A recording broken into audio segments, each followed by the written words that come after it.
Hello everybody, my name is Derek Weldon and this is the Cool JDM Show. I'm joined here on my left with... Mike, who has a bootleg version of Max's haircut, apparently. And we've got Max over here who has the OG version of the haircut, which you're sadly not going to be able to see because Max is off camera. He's the guy that controls everything. Everything. And we try not to let the most handsome people onto the stream because it's going to make Mike and I feel bad. So today we're going to jump into immediately the things for the show. A rare Autech Sylvia we will talk about. A daycare bus. Max finally making his car perfect. Maybe. Our dream 3-car garage with 1 JDM, 1 Euro, and 1 USDM car. Your Q&A, and our main topic, which you guys voted for in our first ever poll. This is something we're going to be doing every week from now on, where we will have 3 main topics for the show, and you get to vote on what it is in the community tab or whatever, the post section of YouTube. It will be linked. And so we had the 3. Our third place this week was how difficult is it to drive a right-hand drive car in a left-hand drive country? Wait a second. We've got a screen for this. We were prepared. So here it is. Industry talk. Which is now called main topic. So here's the screen, and it's 12% of you voted how difficult is it to drive a right-hand drive car in a left-hand drive country. And then second place with 41% voted why an auction grade 4 doesn't guarantee a perfect car. Which I hope was the main thing, but... And it was close. It was neck and neck for some time. And then the top one with 47% is today's topic. These are the cheapest JDM Hero cars in 2025. And so you asked for this is we deliver. This is what you want. We're giving you what you deliver. want. Make sure you hit that subscribe button. And so to begin with, so we spent a lot, I say we, it was actually mostly me and then me feeding the information to Max. Hello. Spent several hours trying to figure out how to do this. And so what we wanted to do is find out what our hero cars are. And so everyone kind of knows what some of the hero cars are, but how do you come up with a top 10 of hero cars? So to begin with, we came up with 27 of the cars that we mutually agreed were the hero cars. And we defined hero cars as anything from the 1970s to about 2010. With one tiny little caveat, because Max wanted to have the new 86 in there because it came out in 2012. It got thrown into the mix too, but everything else was from 1980 until 2010, which is the golden era of Japanese cars. We also said that manual transmissions were what we're basing these off of because this is cheapest, so price is important. So the manual transmission ones are the hero version, whereas automatics, still good cars, much less expensive, and it's going to skew the results if we tried to do it that way. Yeah. So we took these 27 cars, and here you can see them on the screen now, or in a few seconds. I actually can't see what you guys are seeing, so... There you are. There are the cars. You can get a gander at the 27 of what might be the hero cars, and they were further whittled down. And then how did we whittle those down? So this was the entire pool that we had, cars. the full 27. Which here you can see are Gran Turismo pictures. That's right. All taken, all stolen from another intellectual property. Oh. Gran Turismo. So some of them are from Gran Turismo 7. Hey, Sorry for cutting you off, Max. Sadly, the Altezza isn't in Gran Turismo 7. Okay, back to you, Derek. The Hachiroku there, the 86, is modified, but all the other cars look to be stock or close to stock. Yeah. How's that modified? This is the It's got the black version. It's got the black hood and the Watanabe wheels on it and lowered suspension and stuff. That is the initial D version. In Gran Turismo 7. In Gran Turismo 4, they called it the Shuichi Shigeno version. Yes. Which is the initial D author. Yep. So we took these 27, and everyone in the office who wanted to take part was able to vote on what they thought was the most hero-like cars. So we had 6 people. It was me, Mike, Max, Grant, Jacob, and Makiko. All voted on the cars, and this is the list that we came up with. You ready for this, Max? Yep. So this is in order from the most hero to the least hero. But that's not what we're looking for here. This is just to determine what are the hero cars. So this one here is just which ones are hero cars, and then we're going to apply other criteria to make it so that these are the cheapest of the hero cars. Okay, so I will say we voted, everyone picked numbers 1 through 10 for these cars, and there was some personal bias. Everyone chose like their own way to vote for these, but if it got a 10, that means it was the most hero, and if it got a 1, that means it was the least hero. I don't think anyone gave anything a 1 because these are all cool cars, so most people were voting like 4 or 5. The lowest anyone gave any car, I think, was a 2. Oh, that was you, Max. Yes. Okay, I'm taking outliers out. I think it was a 6 Yeah, okay. or something. Right. So there is some bias. There's a in car this. that Max hates. I will say though Right. that like looking at all of the numbers of the hero cars here, it kind of makes sense why some of them punched a little bit above their weight, because I know cars that Grant really likes and cars that I really like, they tended to be a little overrepresented. But I think we came up with a pretty good list here. And yes, these are also our biases coming from around the world, right? So whereas the like Civic Type R, for example, is a very from the US standard, a very desirable car because it never came out there. Yeah. But if someone grew up in Japan, they might not have the same feeling about that. Or if someone grew up in the UK. And so we've got people from Germany, Canada, New Zealand, USA, Japan, and the UK. So only one representative from each country. Yeah. So this is a worldwide, thorough representation of heroism. PCA worldwide coming at you. The number one car, and this is pretty easy for people to understand. The number one most hero car, without a doubt, was the R34 Nissan Skyline GTR. Yep. Okay. Second place might surprise a few people with the RX-7. I think that many people will put the Supra above that, but it turned out that one of our people voted the Supra a little bit low. I think almost everybody gave the Supra a 10. One person gave it a 6. And that's why it fell below the RX-7. I think in my... done it. I think in everybody's list, it was either a 9 or a 10 for the Supra. And so, yeah, well, when you vote, something like this might happen. Yeah. Number 4 is the NSX, which to me is my favorite out of all of them. Yeah, see, I gave everything, all those top 4, I gave a 10. Yeah. And actually, I kind of regret that now. I gave 7 10s. Yeah, oh yeah. I was the only person to give 7 10s. Yeah. Most people gave like 4 10s. R32 Skyline GTR, and I split up the Skylines because price points are very different between each one. But for the most part, I kept them all together. So like for Silvia's, they're all bunched together because prices are all pretty similar. But the Skylines have wildly different prices. And so they had to be pulled apart. Next one, Toyota Corolla or Sprinter Trudeau /Levin. They're in the same category, the AE86 there.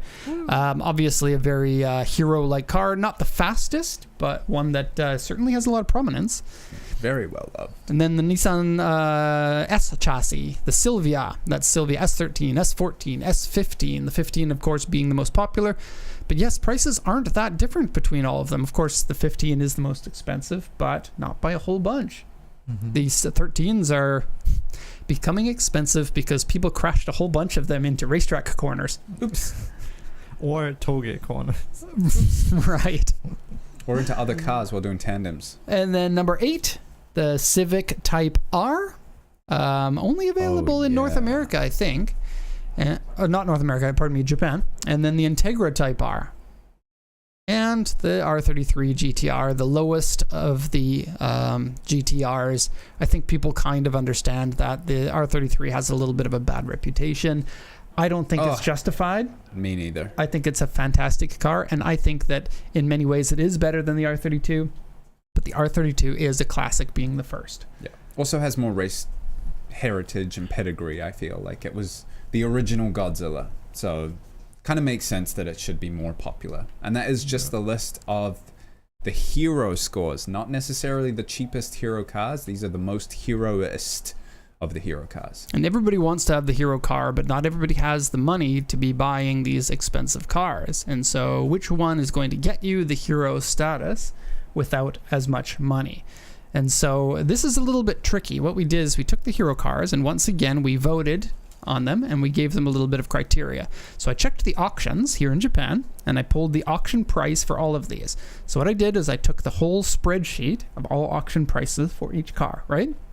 I knocked off any car that was in bad enough condition that it needs to be fixed. So like any crashed cars, any broken cars, any cars with broken transmissions, engines, that sort of car. So basically this is a grade 3.5, auction grade 3.5 up to an auction grade 4.5. And then I took off the top 10% of those. Okay, so this will give you basically the middle 80% with all bad cars taken out for the price ranges. That we're gonna give in this show Right. to the viewers. And a lot of people will asked be, for it? and in Who US asked for it? in US dollars as well, so it's easier to understand because most Yeah. people know US dollars where yen can be a little bit confusing. And you might be surprised at how cheap you can get some of these cars for in Japan. Mind you, some of them are going to be a little bit expensive. Yeah, you may also be surprised at how expensive some of these are, or maybe not. So we took the price. I just wanted to add, if any of the viewers have questions regarding this topic throughout the thing, you can ask them and we'll try to We'll keep an eye on the chat, react right? to them. If there are any questions that are not for this topic, we'll talk about it later in the Q&A section. Good point. And if you want, Thanks. if you Thank you. strongly disagree, let us know in the chat. We can argue with you live. That would be fun.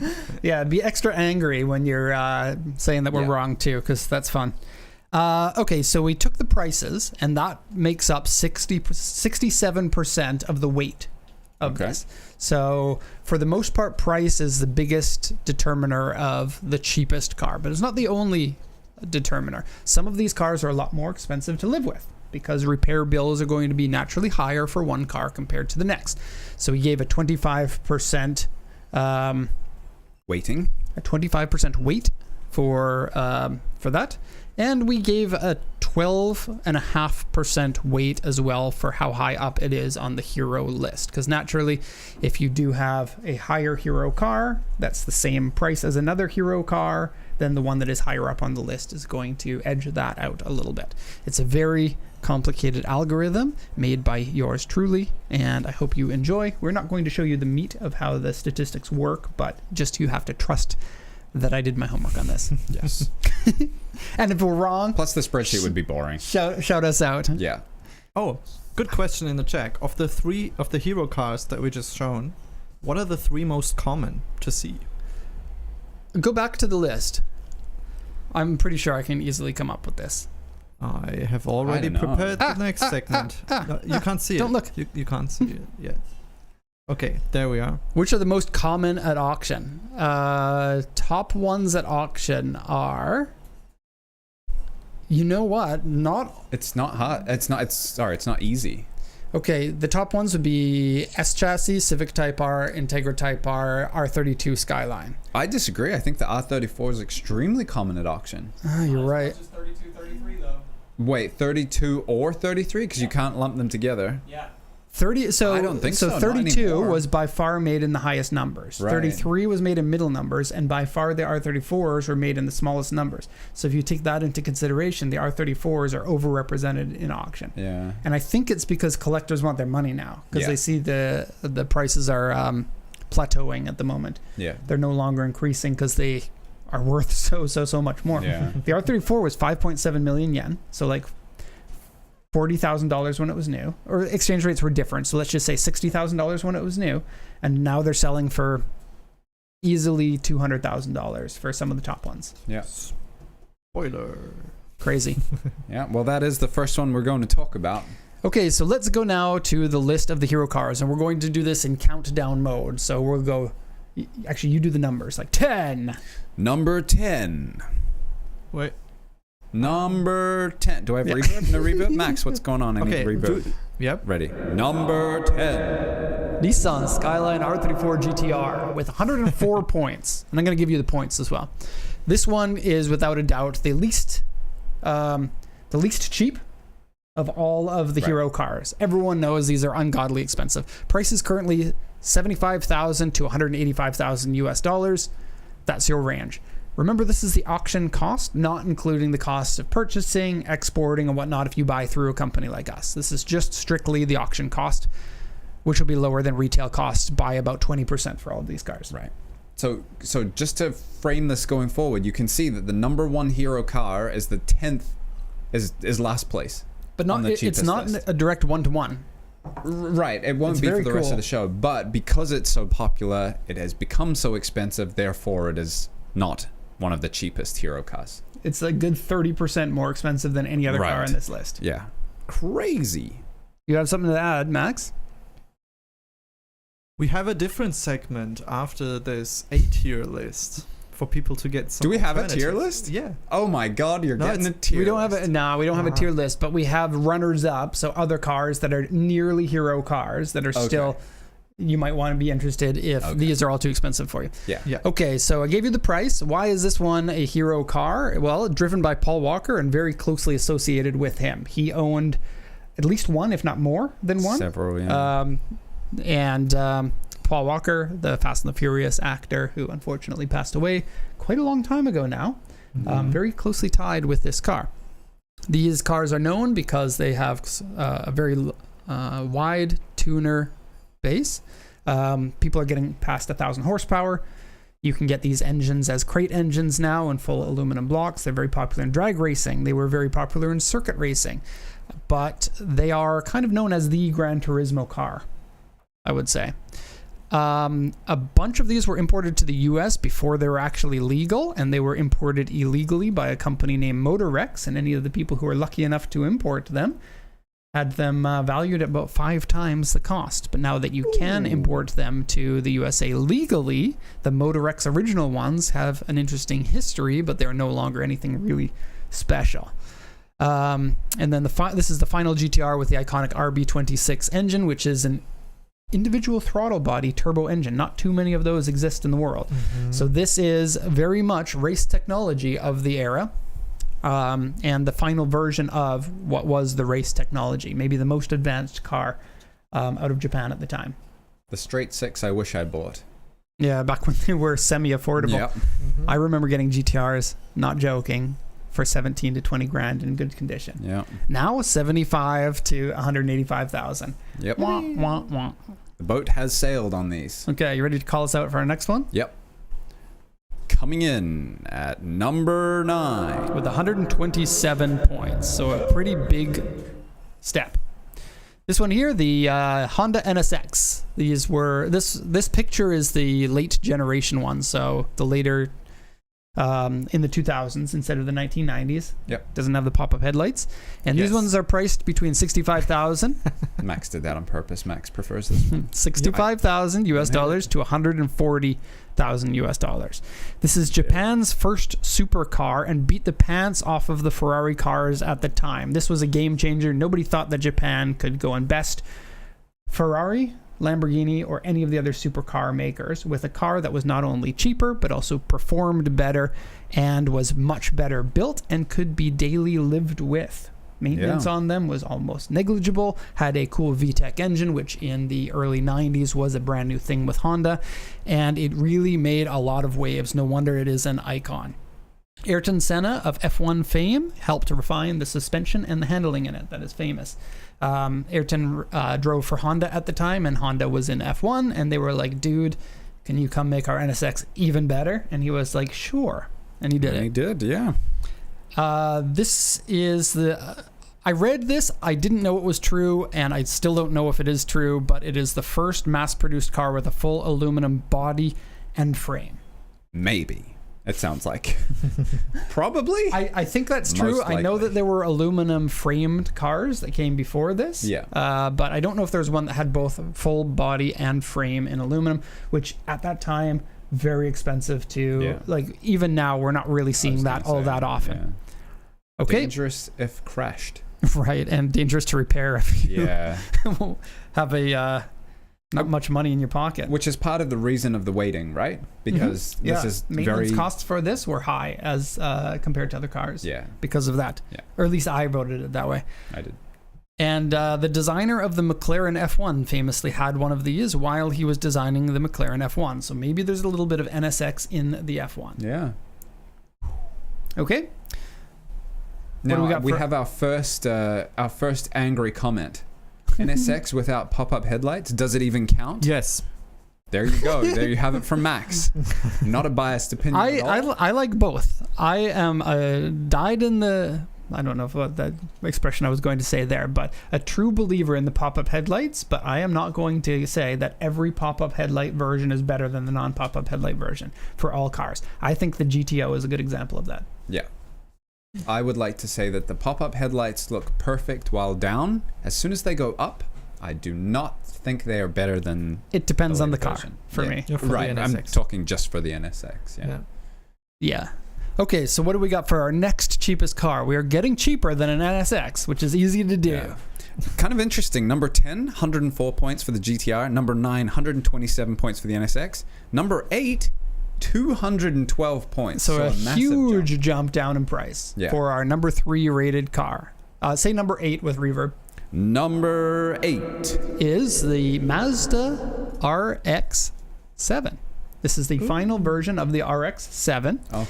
These sell for a very wide range of prices, and it's RX-7 problems as a result of that. The bad ones are bad, and the good ones people will pay a lot more for. Price is $15,000 US. Incredibly cheap, honestly. Yeah. All the way up to $50,000 US. This is the most advanced version of the rotary engine, has 2 turbos, hence why it is a little bit more expensive to repair and maintain. It is complicated. This is the final turbo rotary engine that runs the wheels. I think that Mazda's dabbling in rotaries with hybrids at the moment, but as far as I know, this is the final one that runs the wheels. There was a rotary that came after this, but it wasn't a turbo. They went to naturally aspirated in the RX-8. Vin Diesel drove one of these in the first race in the first Fast and the Furious. And where he famously said, "You almost had me. You never had me. You never had your car." You want to know another fun fact? Yes. They used the 2JZ to do the sounds for the RX-7 in the movie. Sad. Mixed with lion roar. Oh, cool. Like I didn't know that. That's very cool. Yeah. People who own these are always talking about this, and Miata owners do the same thing. 50-50 weight distribution, which helps in racing, hence why this is a popular car in Time Attack. A very high ability car in Time Attack to this day. It was the co-main car in Initial D, of course, the rival of Takumi. Keisuke drives an RX-7 FD, and known to be, and I'm going to go out on a limb and say this is not an opinion, but known to be the sexiest car out of Japan. Also, and I didn't know this until I started doing research, but came out only 3 months after the 787B won Le Mans. The only Japanese car to win Le Mans was a rotary car, and it knocked the socks off of everyone that a Japanese car could win Le Mans against so many establishment car makers, and with a rotary engine. And then they changed regulations to ban rotary engines shortly after that. But then 3 months later, the RX-7 comes out, and Mazda must have been like grinning ear to ear, like, do you think this can win Le Mans? Well, you can have this, and it's the sexiest car we've ever made. Do you think the marketing department was like, bring that out now, present it? It's not ready. I don't care. It overheats at idle. I don't care. The apex seals bust. I don't care. We must release now. And they did. And That's here exactly we are. how it went. Yeah.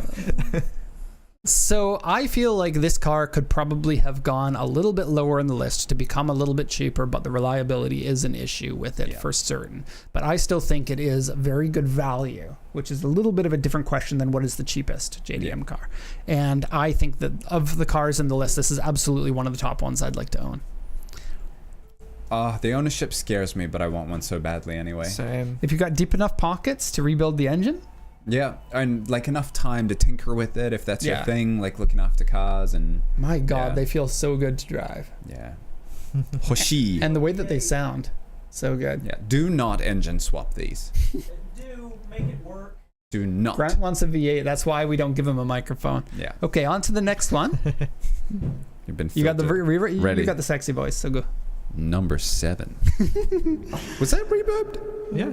Number 7, the Toyota Supra Mark IV. I'm a little bit surprised at how cheap that these cars are compared to a spike that we currently have. I think of all the cars on the list, this might be the only one that has had a little bit of a fall in prices, not just a plateau in prices. Current prices, $35,000 US to $55,000 US. Is that for the RZ, the turbo? These are only for the turbos. Oh. Yeah. I only use the top model for all of these because I figure that the bottom models aren't the heroes. Yeah, we're talking about heroes here. So this is turbo and 6-speed manual for this one. 15 points, only 3 points away from the RX-7. So that was neck and neck. Neck and neck between those two cars. I think some people are going to flame us for not having the Supra maybe higher up on this list because it's known to be more expensive than the RX-7, but it was neck and neck. And I think it's all that one person who gave it a 6. Otherwise, this would have been swapped around. Yeah. But I mean, like, the ownership costs of an RX-7, probably higher. More difficult to absolutely. live with. These are known to be reliable. Sorry. Were you pointing at the clock? You better not. No. Oh, you better not. DW was asking what the price range on the non-turbo Supras is. Do you have something in your mind? So it varies a lot. So automatic transmission versus manual transmission, and then SZ versus SZR, because the 5-speed versus the 6-speed have different prices. Yeah. I think I'd rather get accurate numbers than guess too, because since I don't do sales anymore, prices are not on the top of my mind like they used to be. I don't want to be wrong. So the floor for Supras is now very low because people want to engine swap them or transmission swap them anyway. And a lot of them are janky. Yeah. Yeah. Very high mileage, very bad shape. So reasons why this is the hero car. It is the hero car from Fast and the Furious, the very first one, which many people say is their favorite one because it was the first one that came out and the one that has the Paul Walker versus Vin Diesel and that drag race against the Challenger, right? Challenger. The Challenger versus the Supra and like the 10-second car. Right. Which now people are like making a 5-second car or something. Yeah, of course. Also, like the RB, these 2JZ engines you can get as crate engines. You can get full aluminum blocks. You can get 2,500 horsepower if you're doing a full build. But out of the stock engine, you're coming close to 1,000 horsepower pretty reliably. Like 750 or 800 horsepower you can do out of these. So for the high power tuner's dream, this is absolutely what you want. Styling wise, I think most people really like the styling of this, especially when it came out. It was extremely sexy and very much not like any other Japanese cars in the market. It was the Grand Tourer that everybody thought was extremely cool, while at a time where most people in the States were buying the American versions of cars like this, because there was that still, I remember this, like early 90s, there was this still, you drive a Japanese car, you idiot, kind of sentiment, which has much gone away now, but as a youth, you'd go to car shows and you'd get screamed at for not having a Chevy, Dodge, or Ford, which is... why didn't you buy American? And these were expensive when they came out. I think they were $70,000 when they came out or something like that. Yeah. And within the first 3 years, they dropped in price by like $10,000. And the stars in the eyes had already gone away by that point. So they didn't sell really well in America. And then after Fast and the Furious, and, they got picked up and became an iconic car and probably... one of the cars people think about with heroes. GTR, Supra, the rivalry as long as the cars have been out. These are known for their reliability and for being an overbuilt. That's the word that you hear all the time with these Supras. And GTR versus Supra. It is the message board discussion de jour that happened almost every single day for the last 20 years. Clash of the Titans, right? Right. It's like McDonald's versus Burger King. Apple versus Microsoft. That's right. Xbox versus PlayStation. R34 versus Supra. That's right. It is, absolutely. Very, very cool car. I would pick the Supra over the R34. I would pick the R34 over the Supra. I think there's no question in that. The R34 is... We don't need to get into that. That will make us go over time. Max is going to point at the clock. We're checking chat. Yes. I promised we would check chat. Yes. We're checking chat. The Supra is all about image. Performs like shit on a road course versus about any other hero. That is absolutely not true. It is very heavy. The Supra is not a sports car. It's a grand touring car. But they were very good on a racetrack. But just because the GTRs were better, it doesn't make them shit. True, but NSX, RX-7, GTR, Supra, which you take into the If you look at Time Attack right now, all of those cars are used in Time Attack except for the Supra. The Supras are used in Time Attack, but they don't do it all that well. Right, yeah. Mainly for high power builds. But the sound. Oh, the sound. And the engine. The engine. The engine. But the GTR engine...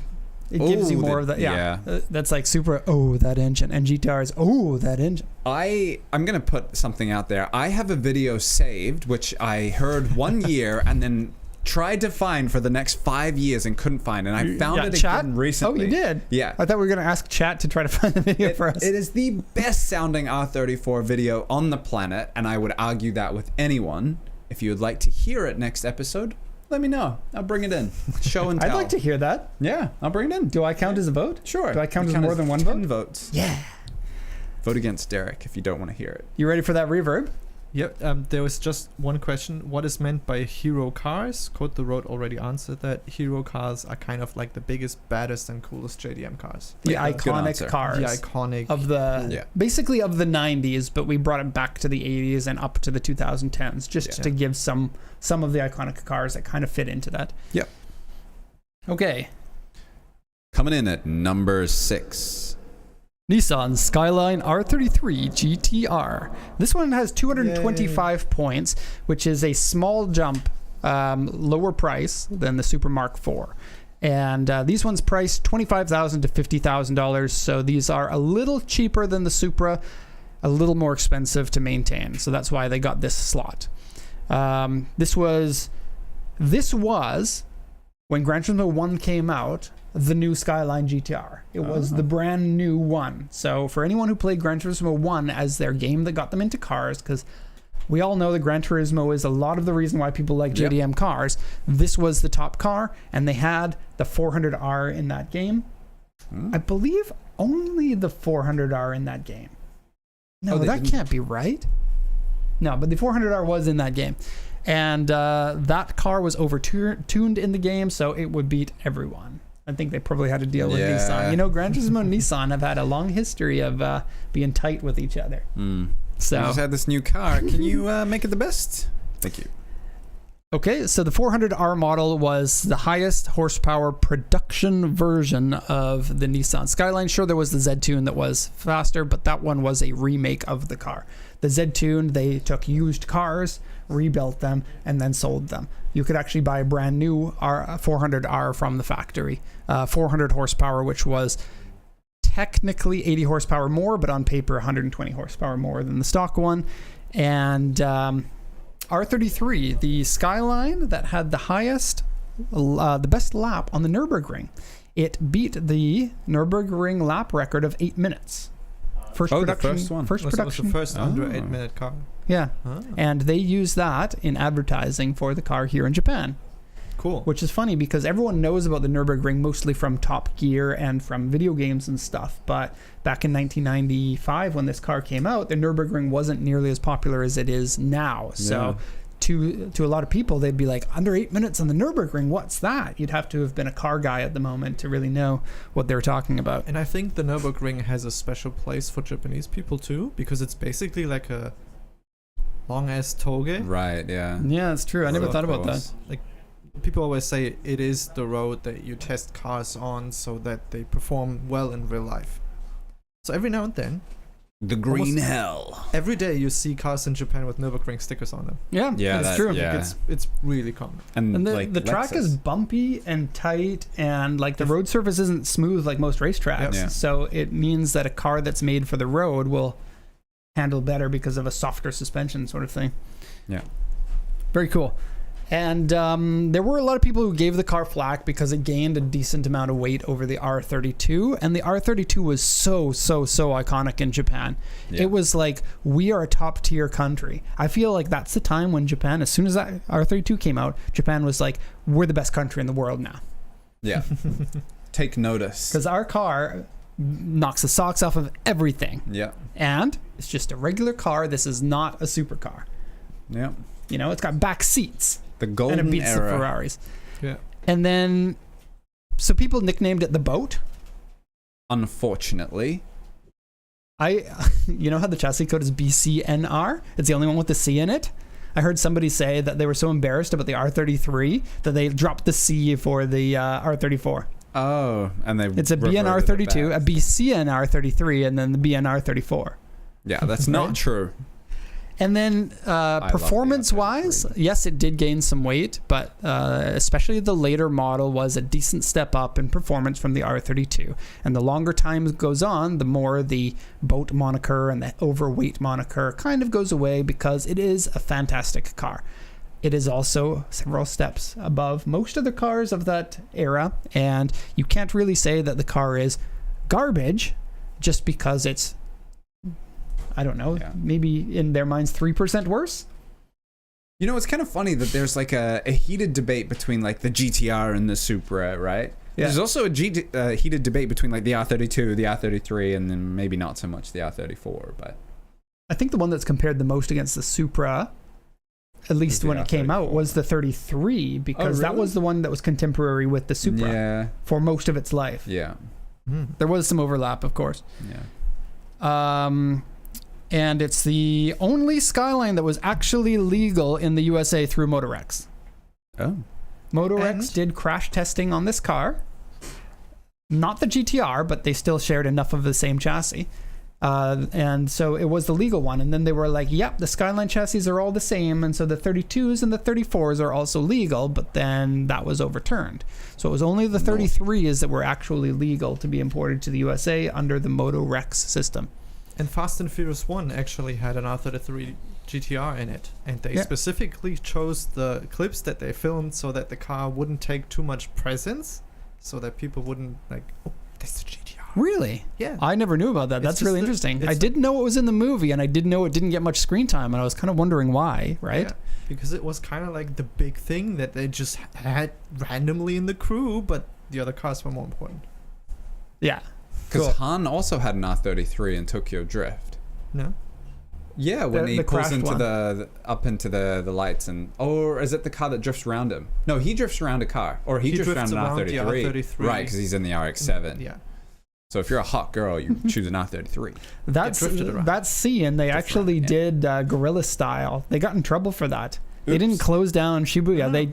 The drift scene was closed down. It was the most expensive shot of the movie. Oh, was it? They closed down. Okay. But all of the other shots in Shibuya, Harajuku, they didn't close down and did guerrilla style. And Okay. got imprisoned for it. Yeah, Oh, crazy. that's right, that Crazy guy, story. yeah. Call us in for number 5. Number 5. Nissan Skyline R32 GTR at 230 points. That is a... Pretty close to the 33. Very let close. me just look. 5 points off. But more value. 5 points off. Cheaper. Very close. Price, $25,000 to $40,000. A little cheaper than the 33 is actually. Known for being the first Godzilla. People call the GTR the Godzilla. This is where it got its name. Yep. It came out and they were like, we're going to go racing. Actually, the car was made for racing to begin with. And they wanted to fit under the 4,000cc class. So with the turbocharger, they can go up to 2.6 liters. The reason you got a 2.6 instead of a 2.4 like they originally wanted to have in the car was so that they could compete better in racing in Australia, which they did. And the Australians were like, that car is a Godzilla, because they went and won everything in the Group A racing in Australia. Until they got banned. Did they? Yep. They changed that's when they went to rules. supercars, right? Yeah. And they're like, now only V8s. Yeah. Yeah, because of this car. Oh no, we lose to the foreigners. Let's change Yeah. the rules. It sucks. It's like, you know, the Mazda wins Le Mans. Okay, no rotaries then. And you're like, why? Because we won. And then the GTRs win too much in Australia. Yeah. Sorry, no Japanese cars. Yeah. That kind of stuff I bet happened all the time. Yeah, I think so too. Yeah. The first car with the RB26 engine must have been insane for them to produce that. I don't believe that there were any fuel-injected ITB engines in Japan before this one, let alone a turbocharged one. Of course, the M3, like BMW M3, had those, but not turbocharged. So it is a very unique type of thing. Also, the four-wheel drive system was invented for this car. It's rear-wheel drive until the computer tells it to become four-wheel drive, and it has a little needle on the dash that shows how much % of your torque goes to the front. This was all like video game stuff at the time. Like cars in 1989, turbochargers weren't really perfected back then. And then here's a twin turbo with it did have sequentials, right? I'm pretty sure. I know the RX-7 and the Supra. No, it's did. not. It They're might be parallel. Yeah. Yeah, the Supra was sequential. I remember there were 4. Wow. Yeah, never mind. No, not important. And the Nismo version of the R32 was also legal to import to the USA under a show and display rule because they only made 200 of them. And so those were targets for a decent amount of time, so you can import before they were actually 25 years old. I think the 32 is, to many Japanese people, was the iconic one because the era of there are no modern GTRs to the era of the GTR has come back and it is bitchin'. Yeah. Was like a car guy's wet dream. Like people couldn't walk outside because their legs were all wobbly from just sitting there watching the commercials. Yeah. Do we want to move up the list? Yep. Yep. We're trying to zoom so we don't take up too much time. Okay. I could talk about these forever. And we will not right. We Anyway, don't have battery problems anymore, by the Yeah. way. We have. Yeah, this could be a 3-hour show. we were worried that this show would be long. Okay, coming in at number 3. 4. Number 4. Coming in at Mike's still learning number how to 4. count We'll here. edit that in post. Oh, this is live? Never mind. Of all the cars on this list, this one was the one that had the cheapest original MSRP, but it is iconic for the reason everybody knows. We got to do prices first. 260 points makes it 30 points higher than the Skyline, making it even cheaper. Of course, we are trying to find the cheapest JDM car here. Cheapest JDM Hero car. Right? Prices currently, they are wide because there Conditions are are crap wide. ones. Yeah. But the car is so old that you deal with the crap. Once the car becomes Have to. a certain age, you deal with it. You don't try to make it perfect or you're spending all your money on it. So prices currently at auction in Japan, $7,000 on the low end and $30,000 on the high end. Again, really good ones people will pay a lot of money for. Yeah. That's not including special models like the Black Limited. Yeah. So why is it the hero car? The Black Limited is my heart. This one is very clearly popularized by Initial D in the West. In Japan, it was already a bit of a cult car when Initial D came out, hence why they chose this car for it. But Initial D popularized this because Initial D is a car guy. When you're a young car guy just getting into cars, it really hits the sweet spot for those who eventually become JDM car fans.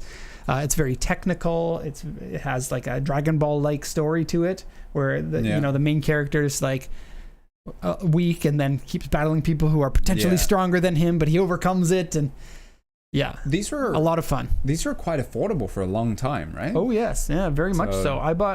So in Canada we bought our first one for 2,400 Canadian dollars. Yeah. So like $1,800 US. And we bought our second one for 1,000 Canadian dollars, so $800 US. Yeah. So they were affordable in the late 90s, early 2000s. Fantastic way for young people to get into them. Mine was $2,000 in 2008. $2,000 in 2008 for Grant's one, which he still has. Instrumental in the beginnings of drifting in Japan, it was famously driven by Keiichi Tsuchiya, who is known as the Drift King. Drifto King. And Dorikin. he used to Dorikin. slide around corners because he said, I think in an interview, that he could get the car to go faster by sliding around corners, which I think is BS. I think it's just really fun. And Hey. his skill level is probably higher than everyone else's, that he could drift and still beat them. If the Drift King says it, I have to believe him. The car is also very, very popular in amateur drift racing, and many of the popular Grip racing. in grip racing, and many famous race car drivers started in amateur driving in 8.6. So if you were to go down the list of all the most famous Japanese drivers, chances are they would have at one time owned an 8.6. Rear-wheel drive, lightweight, lots of tunability, free-flowing, twin-cam 1600cc engine made it really easy for broke boys to start racing. That's no longer the case. They're And hard it to was- buy now. Sorry? And it was popular in rally in Europe. Oh, really? Mhm. No, that's cool. 11 two-door. That's right. You could get like rally suspension kits right from TRD with raised suspension. It's kind of funny. Cool. No one seems to be arguing at the moment, so this everyone agrees so far. So far. So Here's a little note I got to add to this.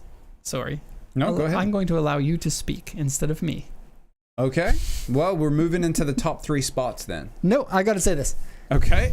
Then we don't. We'll go back. You guys can. I think, you guys can correct me if I'm wrong on this, but I think this is the first car that taught JDM car people to name the cars by the chassis code. This was for me. That was the case. Yeah. The AE86 was the only car at one point that I knew the chassis code of. Yeah. And then you start to learn the other ones like S13 or R34, R32 or something like that. And it is also known as the Hachiroku in Japanese, which means 8-6. And this is how many people learned their first Japanese words. The 8 and the 6. Yeah. I still remember 8 and 6 this way. Do you? Roku. Yeah. Because for me, Hachi and Roku are, if I'm not counting sequentially, then that's how I do it. I get them confused, 8 and 6. Oh. So the way I remember it is Hachiroku 86. And then Okay. I'll Yeah. pick whichever. I do that too sometimes. Yeah. Car There's a nerds. question from Japakawa. Why is the 3-door more expensive than the 2-door? Initial D. I think also styling wise, the 3-door just most people like the fastback look of the 3-door. I have a fun story from the Tell me the fun story. from the A86 meeting we in Gunma. Oh, yeah. We talked to a bunch of older owners of the 86, and they said the Traino front was more popular with women, and the Levin front more popular with the men. And then Did they say why? the Levin looked more aggressive. Yeah, I got an idea. The Then guys that were in the circles for this liked the 11 front end because it was easier to repair after crashing.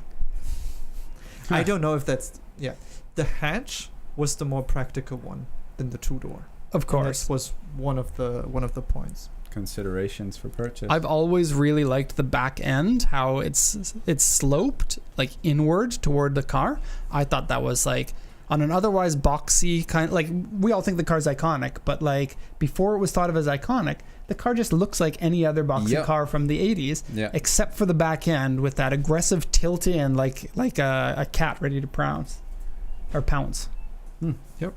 Next one. Number 3. It's not a Toyota Century, but it was. And on we're the getting list. cheaper now. These are the top 3 cheapest hero car if you want a hero car. Yep.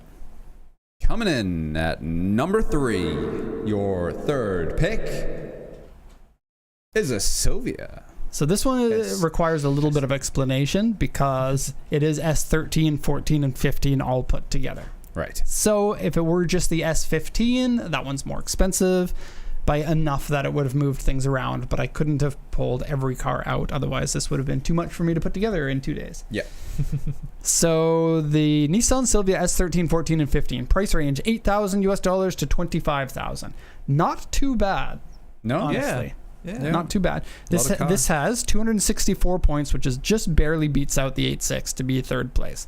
It is the cheap tuner car in the 90s and early 2000s, and as a result, it is the king of the project car. There were many people who bought the car as their entry into sports cars, and they didn't know how to maintain a car, or they were learning how to maintain, or they didn't have enough money to maintain, and that took a lot of these off the market. The rest of them got taken off the market because the people who could afford to go racing liked to do it in a sideways fashion. It is a lot harder to handle a car while it is sliding on the road and sliding into potentially other cars and corners. There was a time where drifting was all about intentionally hitting things, like wall taps and stuff Right. like that, and wall taps have eaten a ton of these cars. The S13 was never made as a very strong, rigid chassis, and it doesn't handle accidents too well. This is why the Chaser, Mark II, Cresta are more popular drift cars now, because you can rebuild them after an accident, whereas the S13, not so much. Now, in North America, these got a not bad 2.4 liter truck engine, honestly. Not a bad engine, but not really a sporty engine. Here in Japan, we got a turbocharged engine, either an 1800cc at the beginning or a iconic SR20 engine, and that's part of why people like them. The turbo 2-liter rear-wheel drive is a rare combination in other cars, and it is one that people tend to like. You can very easily get over 300 horsepower in these, and stock they came with around 200 to 250. 300, 350, even higher than that is pretty easy to get, and the aftermarket highly supports the car. So it makes it really easy for people to get into this as their first sports car. Common in video games in the 2010s, especially the Need for Speed Underground games and Gran Turismo, of course, any drifting game, of course. And the S15 wasn't sold in most markets, making it probably the most iconic and quite a bit more expensive. Like the price range is S13s, S14s, S15s. Yeah. I would like to have an S13. I would like to have an S14. Which S14 would you like? The late model. Is that Zenki? Yeah, the one that's like this, Yeah. or the one that's like this. Every one. The first one, yeah. Yeah.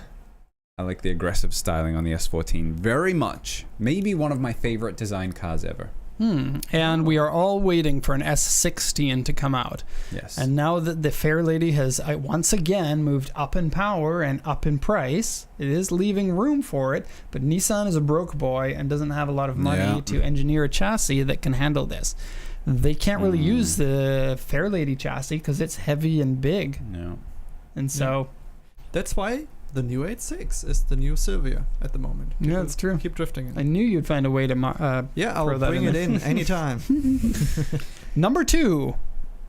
You gotta say it again. Number 2. Ooh. Honda Civic Type R, potentially extra biased because of Derek and Grant in the office, and you, And Mike. It was my number 1 rated car for because you're a reasons. Civic Type R, bro. I am a convert, and I now realize The the cheapest, glory. second cheapest hero car, the Civic Type R. Current prices. So this is for several of the Civic Type Rs, okay? But they're all about the same price at the moment, whether they're an EK9 or not the FD2, because those are kind of too new. There were a few of those sprinkled in, but mostly the weird little egg-shaped one that Max had. FN2. FN2? The FN2. So there were a lot of EK9s, a lot of FN2s. FN2s are a little bit lower price than the EK9, but still they all range. The cheapest ones are... EP3 is also one. Right. The cheapest ones are all of them, and the most expensive ones are all of them. It just kind of worked out that way.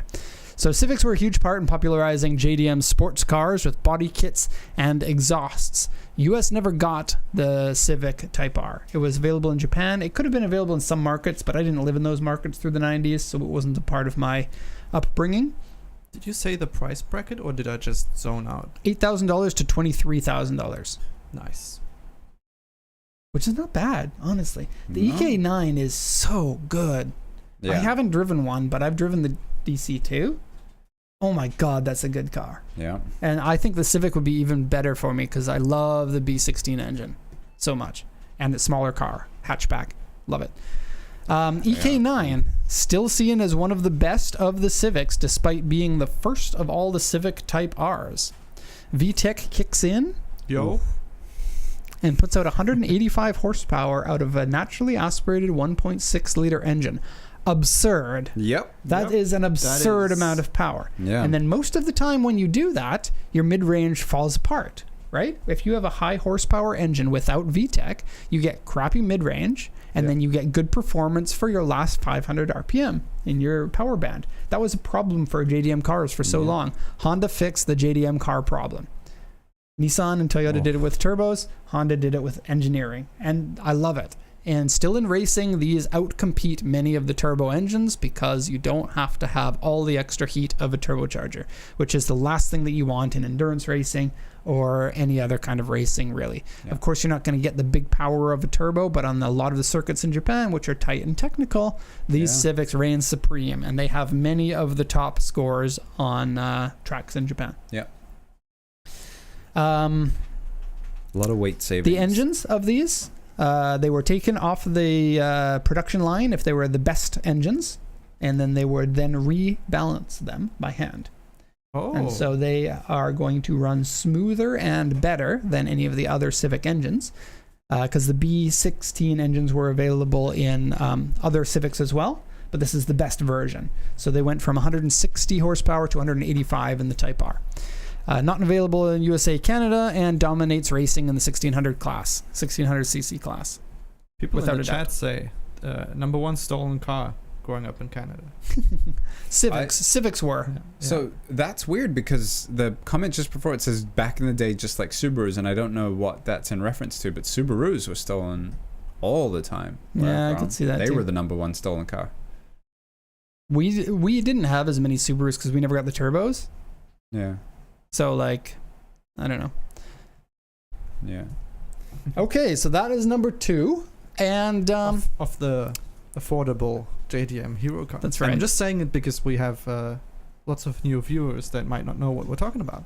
I have to say that between number 1 and number 2, all my buddies the had their Hondas difference, stolen. 1 point.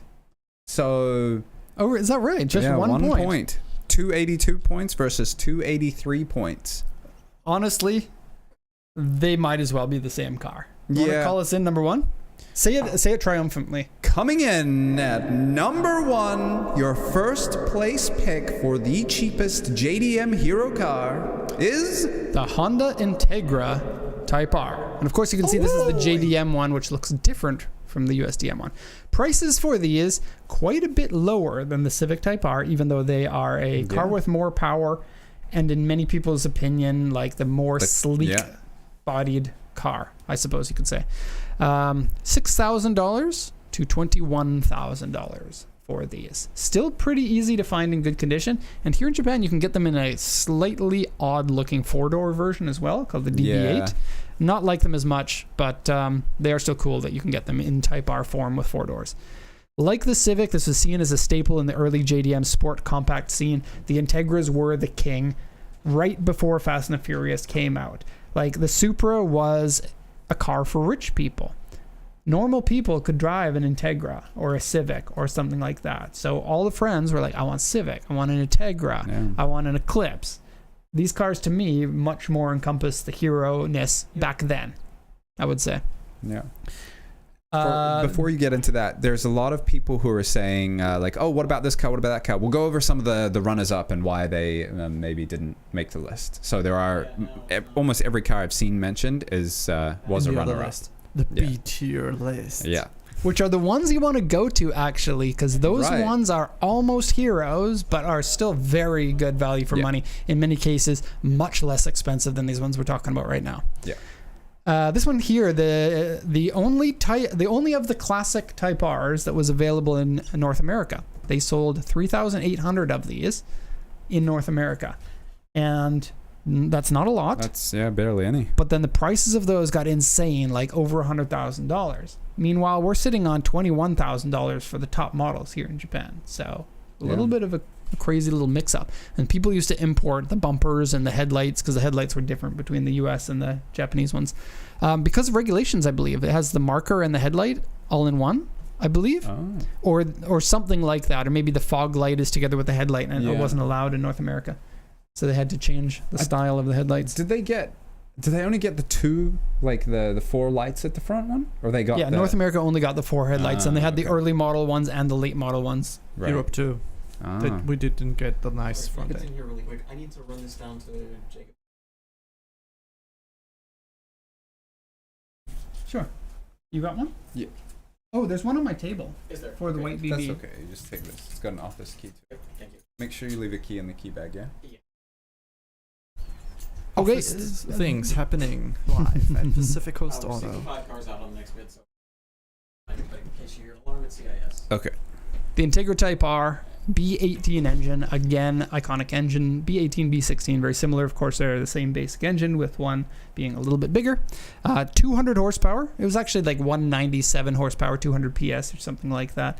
And 1800 cc, again, huge at the time. Again, VTEC. Anyone who's bagging on VTEC and making fun of it, like, go ahead, continue making fun of it because it's funny. But the VTEC engines of these early models, they were a decent replacement for a turbo. When they come in, they come in hard, and you get a lot of extra performance when they come in, and the sound changes. It's a very cool experience, especially when it was a new thing. Yeah. Like nowadays, we have VTEC on a lot of cars, or at least variable valve timing. VTEC is variable valve timing with a change in lift, which not all VTEC, like Honda says this car's got VTEC when it doesn't. It's just got variable valve timing. But these ones with the lift, quite a complicated thing, probably pretty expensive to design and manufacture and whatnot. I heard Mitsubishi came up with it first, but Honda came to market first. Is that? Yeah. Yeah. Are there any DA Integras left? Yeah, but I don't know. With so many of these Integra Type Rs available on the market, And it being the top of the top. and the other ones just didn't sell as much, it's easier to find one that's good in here. Of course, the lesser model will sell for less, but the Type R is enough. The Type R is enough better that I think it's worth spending the extra on it, in my opinion. Do you have a white BB key? Yeah, you want me to just get it? It's on my table. You That'd be great, thank you. can. Runner-ups is what we're talking about next. Okay, before we get into runner-up, as a recent Honda Civic convert, I will give you a little backstory. I was always the person who, like, my friends and I in New Zealand would make fun of our friends who had Hondas because it's funny. I get it. However, I drove my friend's brother's B18 swapped Civic. It was a 4-door. Yep. One of the most fun driving experiences I've ever had. It had a loud aftermarket exhaust, and that thing was just so fun. That's probably So why great. you have an FD2 now. It is a big reason, and that's. I was always like, oh, I don't know if it's It enough has power. carved no a turbo. groove in your mind, and you can't did. get rid of that. Yeah, it always was in the back of my mind, that fun, and I was like, I don't know, not enough power. It's NA, Oh my God. But How fast those cars are on racetracks. Everyone's like down on power, 200 horsepower. That's nothing. Those things are lightning quick on a track. down on weight because no turbos, no heavy. And just everything's- engineered so well. Yeah. Honda knew what they were doing. Yeah, the balance. So Okay, the I'm runner-ups. very happy. Okay, runners-ups. We'll go through these ones a little bit quicker because there are many more of them, so we can't give you too much information. I have written a single sentence about each one of these. So number 1, Mazda.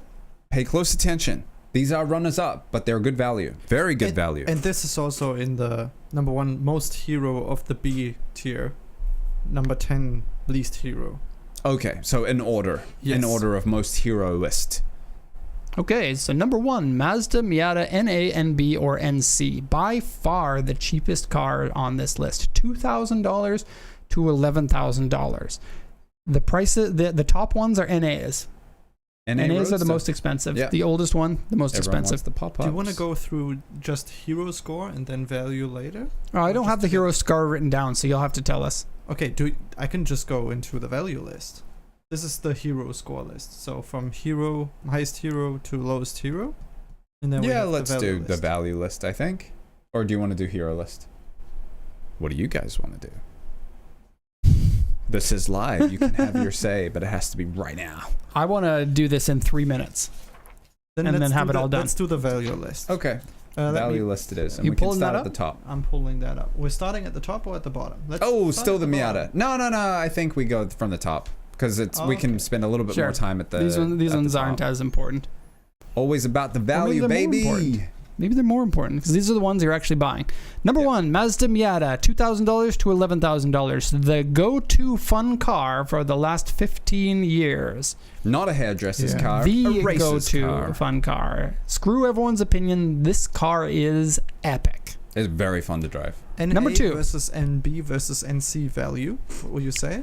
NC is the NC is probably the best value. probably the best value, but NA and NB have a deeper aftermarket. So if you want to go racing, NA or NB. Number 2, Toyota Altezza RS200. Shout out to Max. Is Max in the that- chat? That's part of my sentence here. So continuation of the price, $3,000 to $10,000. Yeah. Continuation of the AE86's DNA, Max's car, yo. Yo. Right? So you have an almost hero car. That is correct. Me too, Alright. because my car is like the grandfather of the 8.6, right? Ah. And so I have an almost hero car, and you too.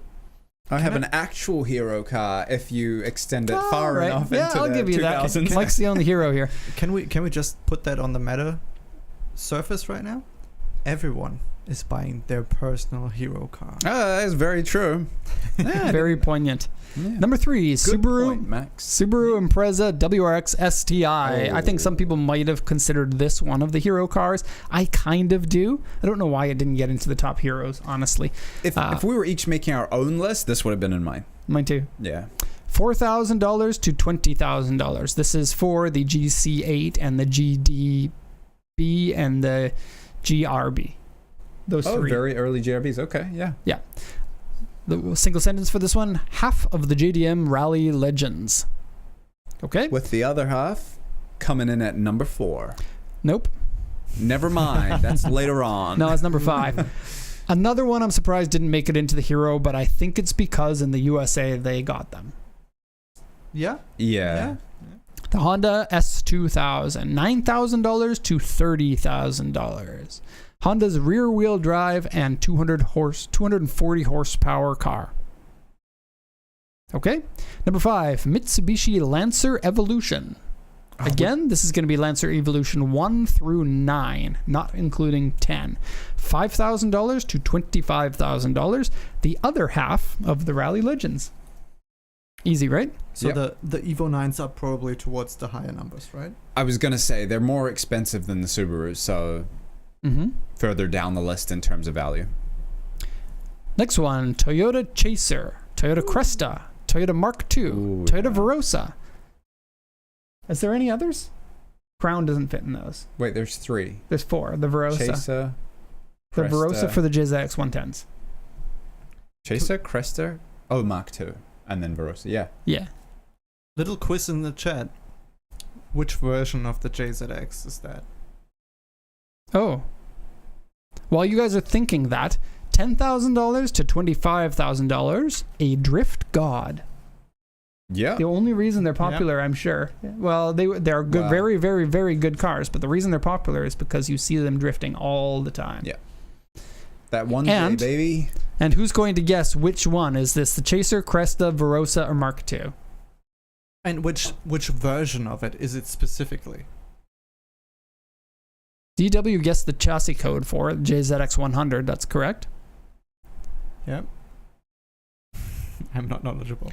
Don't worry, that's why we're here.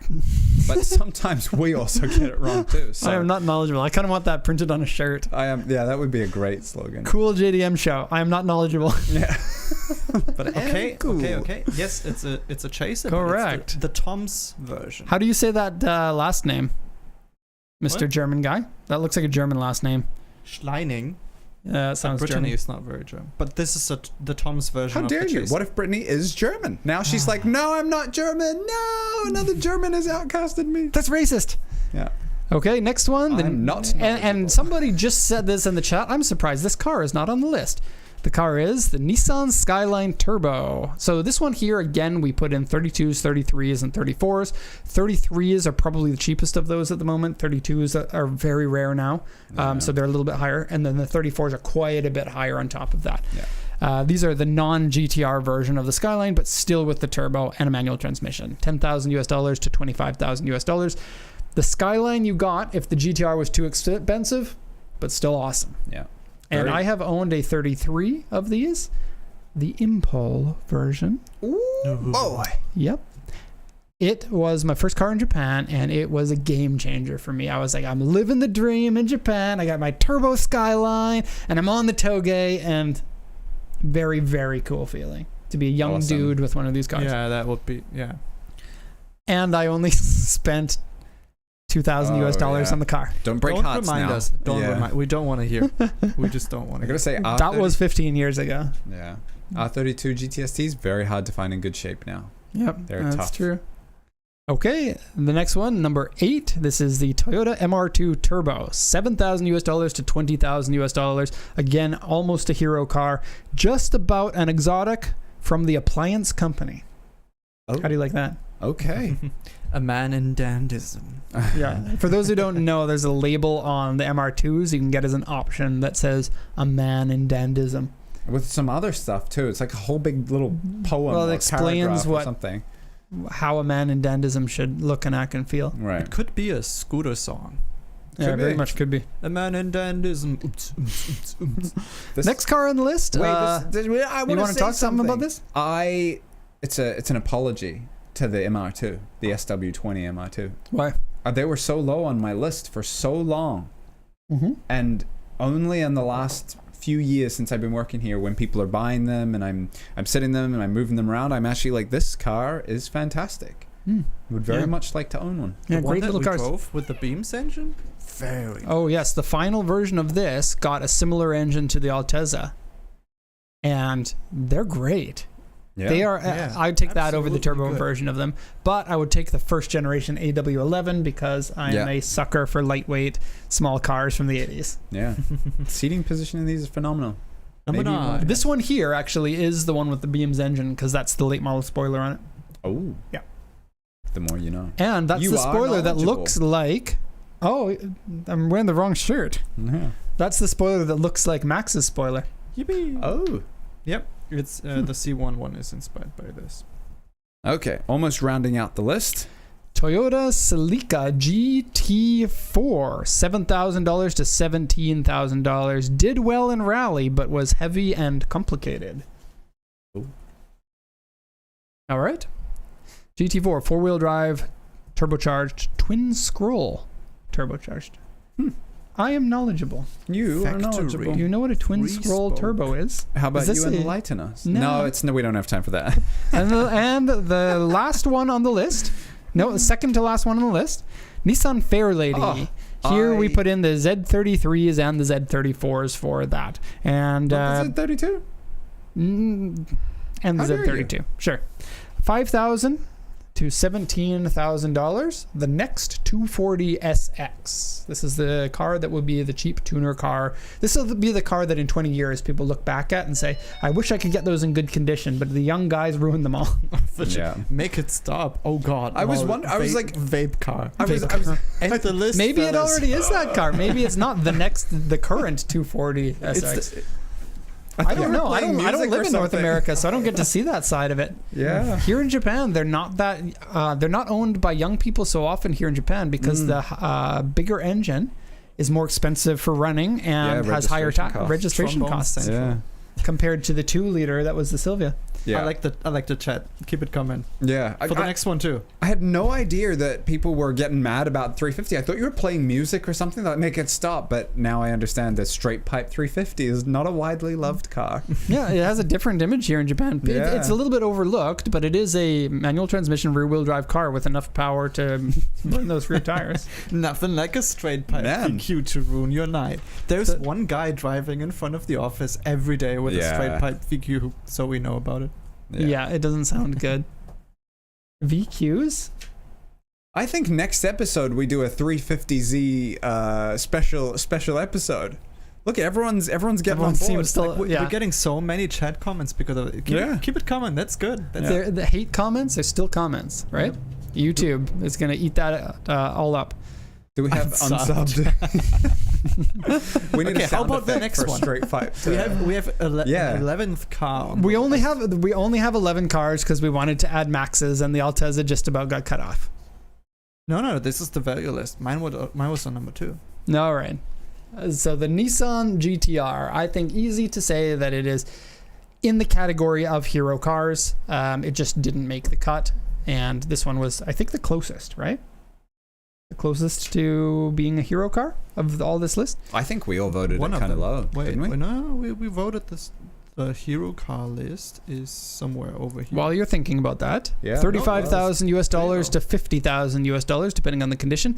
I Yeah. only picked the ones from the first 3 years Yeah. because they started in 2007, and I only picked 2007, 2008, 2009, 2010. Yeah. Just those ones. The ones with transmission issues. Blew our Therefore minds in expensive. 2007, but have been made too much the same for too long. Yep. Yeah. Yep. Okay, There so you that's our have list. it. A couple of little fun anecdotes. Cars that missed the list: Century, Yep. Soarer, GTO.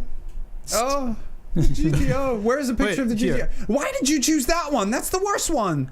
Mike had 2 of them, but only one of them ever, or Yeah, I an had. average of 0.7 of them ran at any one time. Yeah.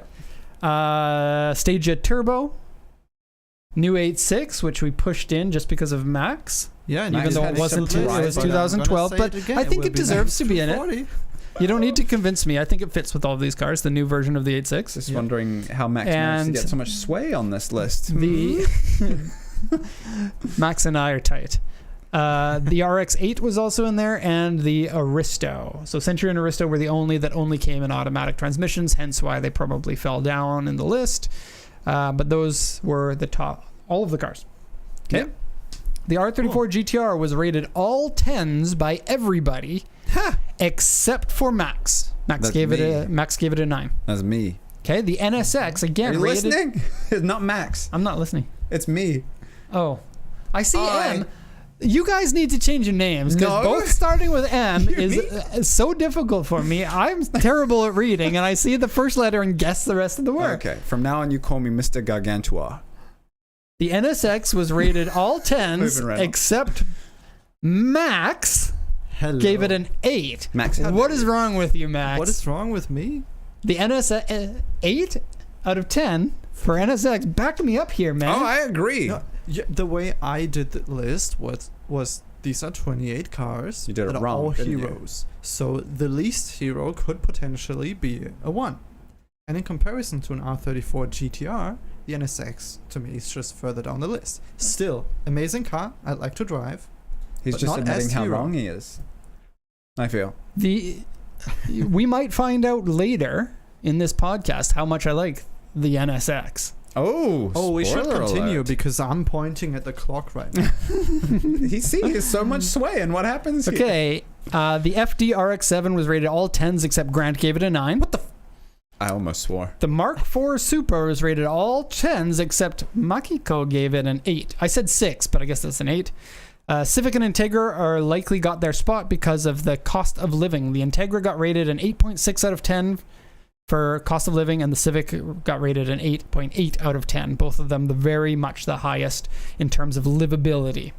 The least reliable car was the RX-7 with an average rating of 2.6 out of 10. And Yikes. yes, we are the people who export these cars, so we know which ones are Yep. unreliable. Still worth buying if you've got the money. Yep.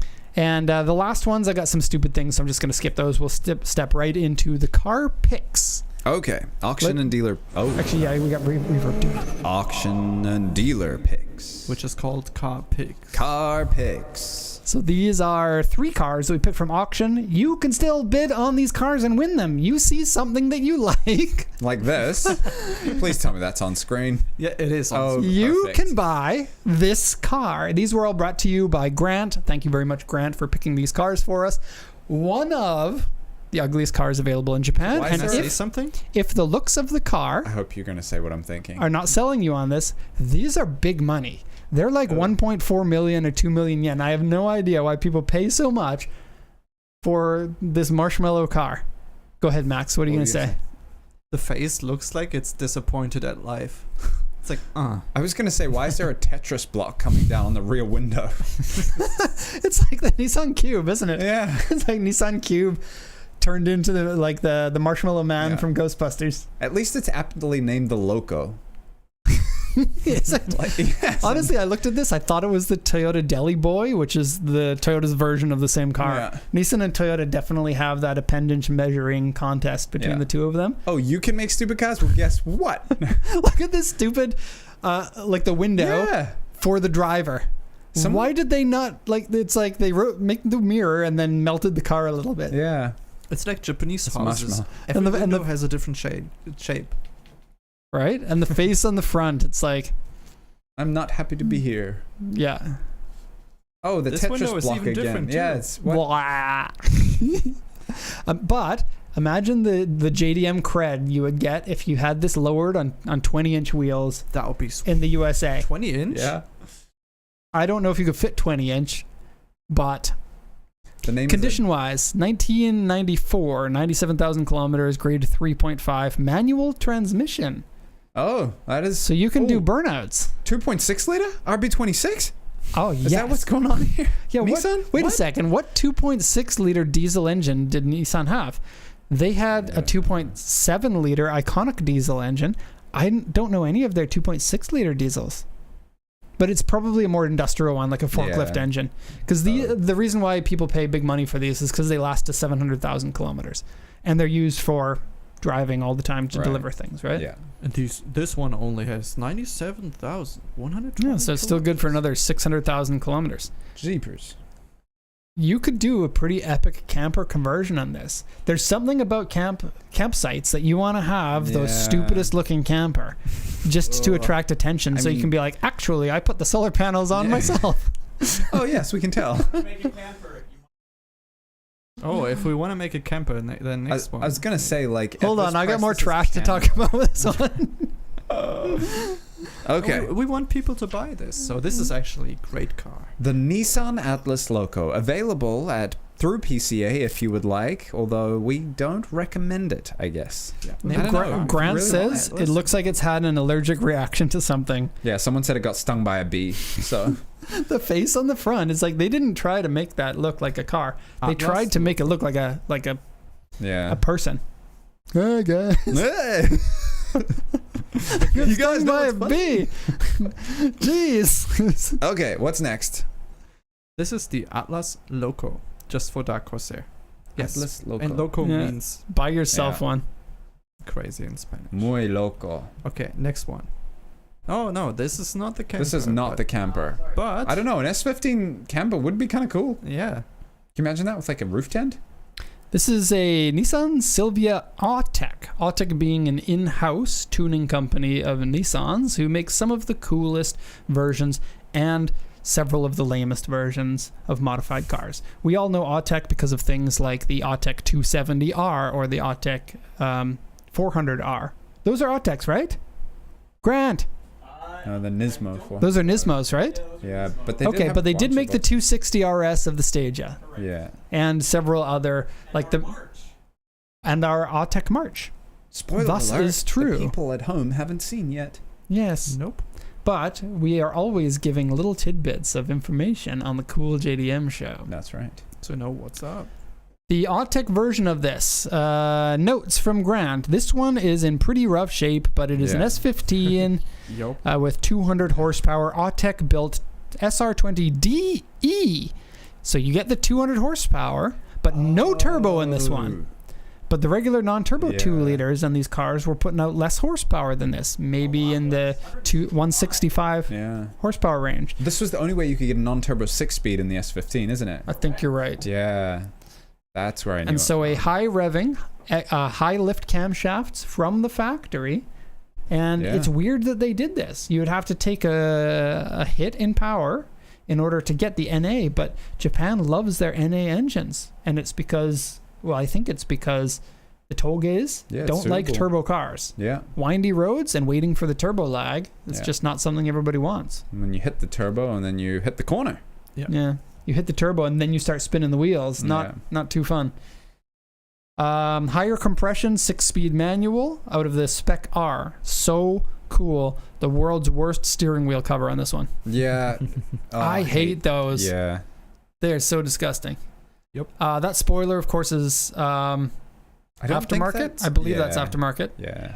I believe the body kit on it is the Autech Aero kit, and those wheels are aftermarket. All right, Derek, if I'm looking for something to get to and from daycare, do you have a recommendation for me? I want to say one more thing about this one Yeah. before we get into the next one. I drove an Autech version of the Primera, which had the same engine as Oh. this. And it was so good. I've never driven one of these, but the Primera version, SR20, had all of the extra horsepower. And I've always considered the SR20 to be a little, like, a good engine, but not quite hitting that great engine Yeah. moniker that I really like. The engine character is very important to me more than the power, Yeah. but the Autech version of that engine absolutely had the character. It was so free-flowing and free-revving, like it had lightweight internals in it. Yeah. Very, very good feeling. And so having that in the Silvia might be the one that I would go with. Go for the turbo yeah. one. Yeah. Okay, and now, what are you talking about, daycare? I need a daycare recommendation. Why? I've got 9 young Mike kids. is announcing his kids. Yeah, I've just found out about 9 kids. So, They are between once. 18 and 25, and they all still go to daycare. yeah. So, Grant found this, which might look a little bit funny to you guys, but Might. these Just might. things are all over the roads in Japan. It's very common for daycares and preschools here to have a car or a bus that Yeah. looks really stupid. And we've got, like, trains are very popular. In this case, I guess it's a fire truck. Is that a fire I truck? think so, because it's... Fire train? Red. It's kind of both. Fire truck / train, because it has the extra wheels on the side. Or Anpanman, which is a popular character here. Or Hello Kitty. Not So- Hello Kitty so much, but I've seen it. This one's strawberry themed. Pikachu. Yeah, It's but very there's a popular. Pikachu bus just up the road here. Or just Pokemon in general. Because the still think kids we want should to get one. ride on the Pikachu bus. Right. This is the sole reason why the English school that we used to run, me and my wife, shut down. We didn't have a Pikachu bus. Yeah. And the Get with other the English program. preschool in the area had a Pikachu bus. Hey, You can bet the kids are like, I want to go to that school. yeah. Other school, no bus? No deal. Can you get spinners on that? You can put spinners Oh, on yes. anything if you want. Some strawberry gold spinners. That interior is power of actually 3D very printing. cool. It's made to look like a train inside. Yeah. I've never seen one because usually they have the rows of little seats for the little people, but to have a full interior made up like this, that's pretty cool. I do wonder, less safe. Yeah, the safety implications of this. Like, this is for daycare. These are tiny children. Like, you don't want them running around the car, and then you're oh no, emergency stop, and all the kids are like, whoa! Oh, kids running around inside cars in Japan? There's no requirement to have a seatbelt in the rear seat. Yeah. So kids are allowed to go in rear seats in cars in Japan without seatbelts, and they often do. And I'm just like, parents, what are you doing? They're standing up and like hanging out the windows and in the trunk. Yeah. So crazy. I would like to stand here while being transported. That would be fucking. Do you think they get in from the back door? I want to be one of the teachers being like, all right, children, everybody aboard. Right? You probably can. Yeah. Have a whistle on it. We're ready to pick you up. A little steam puller. I think you get spinners on this, but you do 4 wheels on each side. So those ones that are mounted, the train wheels, spinners as well. Yeah. That's a very good idea. Yeah. Somebody please buy this and do spinners. Yeah. Anyone in the chat? We've got 40 people currently watching, plus the people who are going to be watching after the video is live. Please buy this. It comes up at auction today. We will make you, if you buy this, we'll make you a special firefighters video with the staff at PCA. With a Thomas the Tank Engine theme song. I'm just saying. With except it's the exhibit version. Yeah. Okay, stakes. Oh, no, I have a better thing. If someone buys this, you guys get a grand reaction cam. Oh, we will because it's going on. Film the Grant reaction. No. I want to do a picking up kids for preschool video where we pick up the staff at PCA and we all like go to work. How much is this gonna sell for? No idea. These sell for extremely low prices because most of them get shipped over to Africa and get all of the equipment taken off, and nobody wants to take the equipment off because that's another job to do, and so they're pennies, honestly.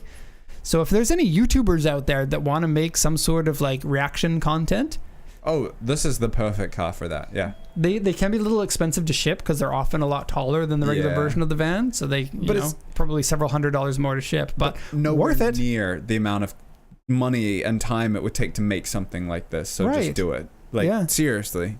Like the Pikachu buses and everything, they're all like plastic or fiberglass molded and they've got big ears. And we need a petition to get Whistling Diesel in on this. Actually, yeah, Whistling Diesel would be perfect. Well, he would destroy it, but that's fine.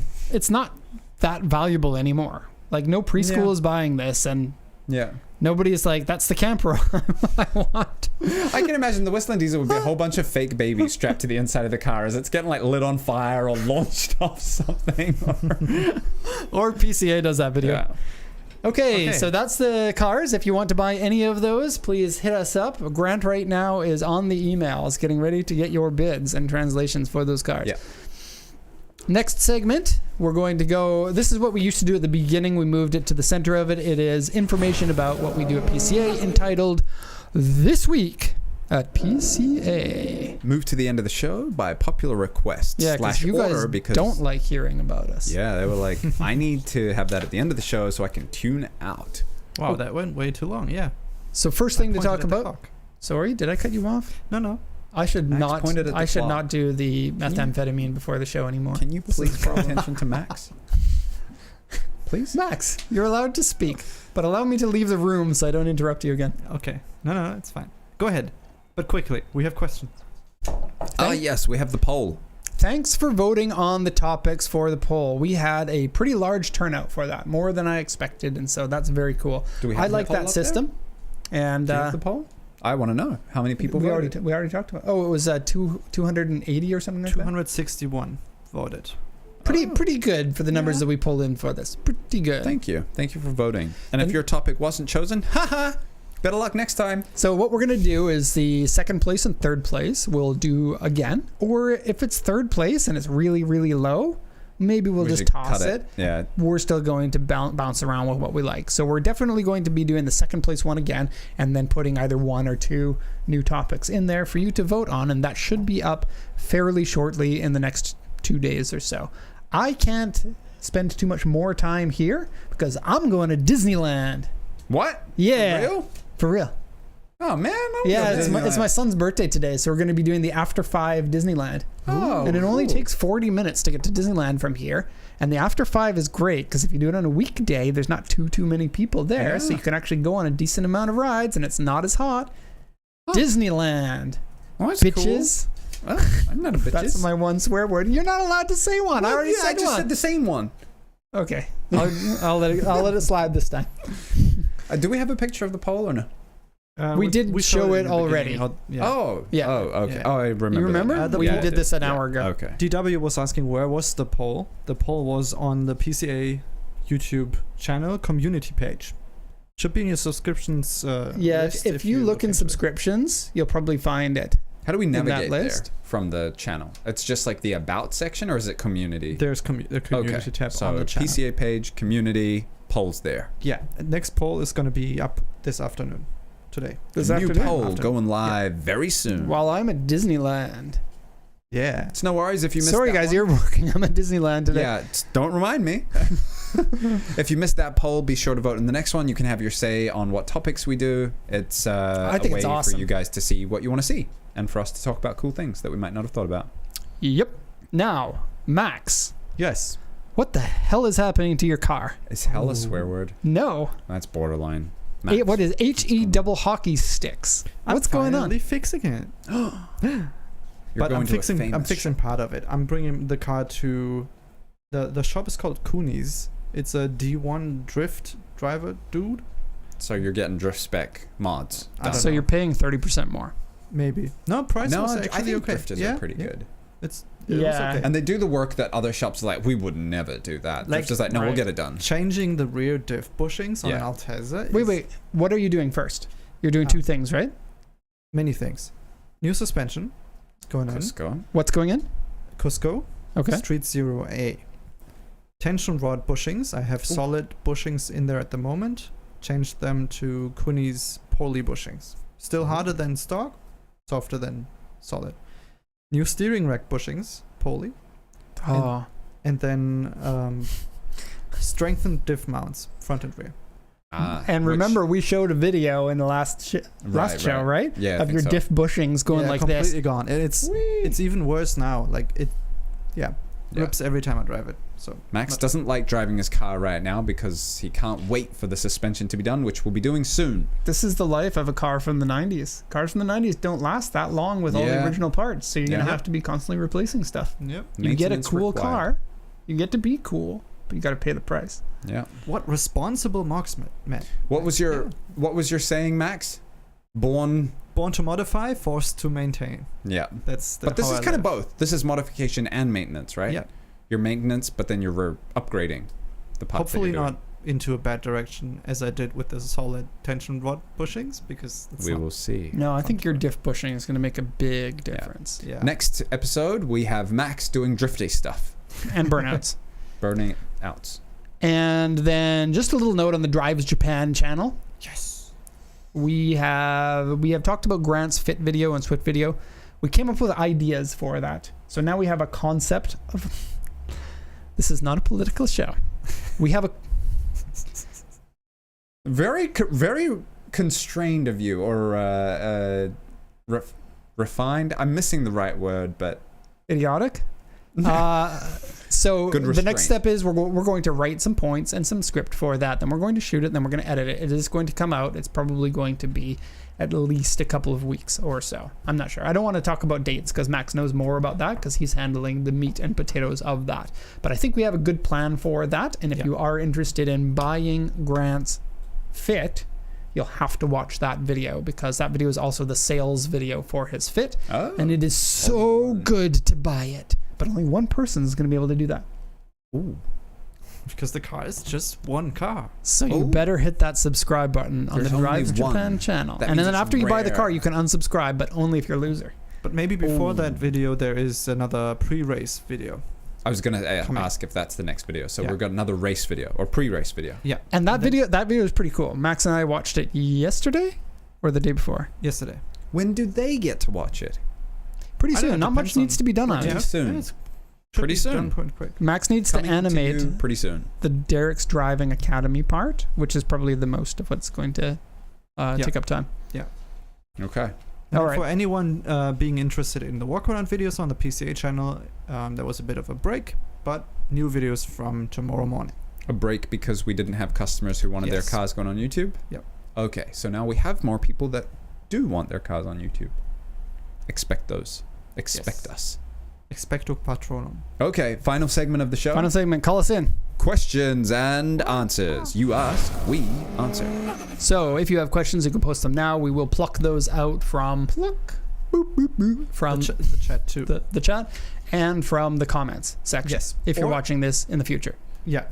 Last week's show, there was one question from Kevin Hill that we had to put some thought into before we got all into had our the show. answers. I Very love this question. Yeah, I do. So too. he asked, I'd like to know the dream 3-car garage for each PCA member, or at least Derek and Mike. But with And a Max. twist. One has to be JDM, one has to be Euro, a twist. and one has to be a North American car.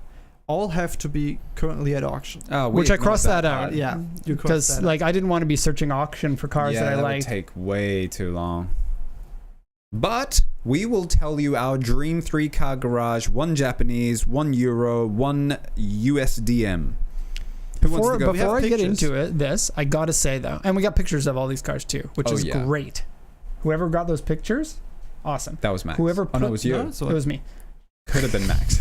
Whoever put the pictures into the live stream, also great.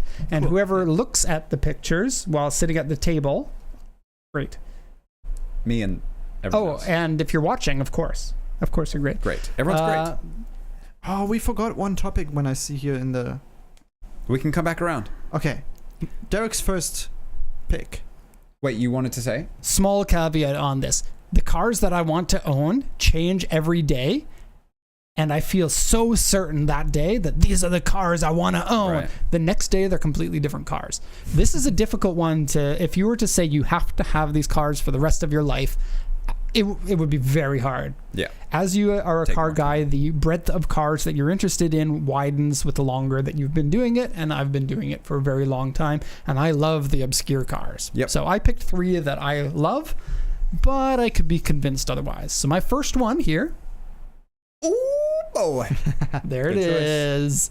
This one has, looks like Type R wheels on it. The Honda NSX. I have driven one of these as a rental, and it has made me feel things that no cars have made me feel, except for the Lotus. This is a way better car than the Lotus to live with, though. This is a supercar you can live with.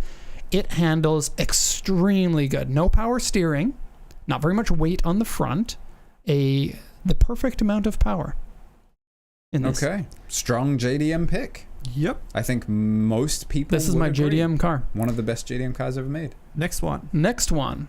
This one was a little bit of a side, like a curveball. I was Um, surprised. This is my Euro car. I've seen one of these here in Japan, and this tickles my fancy. The 911 really does it for me. It didn't until I got a chance to drive a GT3. And the day I drove the GT3, I was like, cars don't get better than this. Yeah. But then I thought the GT3 is maybe a little bit too easy. So I want something a bit specialer. And there are specialer 911s that might have checked the same boxes, yada yada. But the fact that they made a 911 with raised suspension and from factory knobbly tires on it, Yeah. and 490 horsepower, 4-wheel drive, and an homage to a famous racing rally car from the early 1980s with the same livery on there, the Rothmans? Rothmans, yeah, I believe so. That says Rough Roads, but I Yeah. believe the Rothmans I was the think original company that Rothmans. made the... Was Okay, it? German guy. Was it? Yep. Thanks for making me feel stupid. No. Yeah. You don't know German? What a crazy car. Didn't make too many, maybe 2,500 of them were made. Yeah. That's enough that you can own one and you can drive it without feeling bad about, driving such a rare car. Yeah. Very cool. Okay, you're On to my American car, and this one's absolutely... There are American cars I like better than this, but I wanted a muscle car on my list. But I didn't just want a muscle car. This one, people in the chat might already be mad at me. It's not considered a muscle car. This was very much a pony car, which is the muscle car lightweight versions like the Mustang, you know, Right. not super, super fast, but you can make these fast. Just love the stout looks of the Dodge Dart, especially the early model ones. I was going 60s versus 70s, and I just think the 60s ones look better. Had a friend with one of these in high school.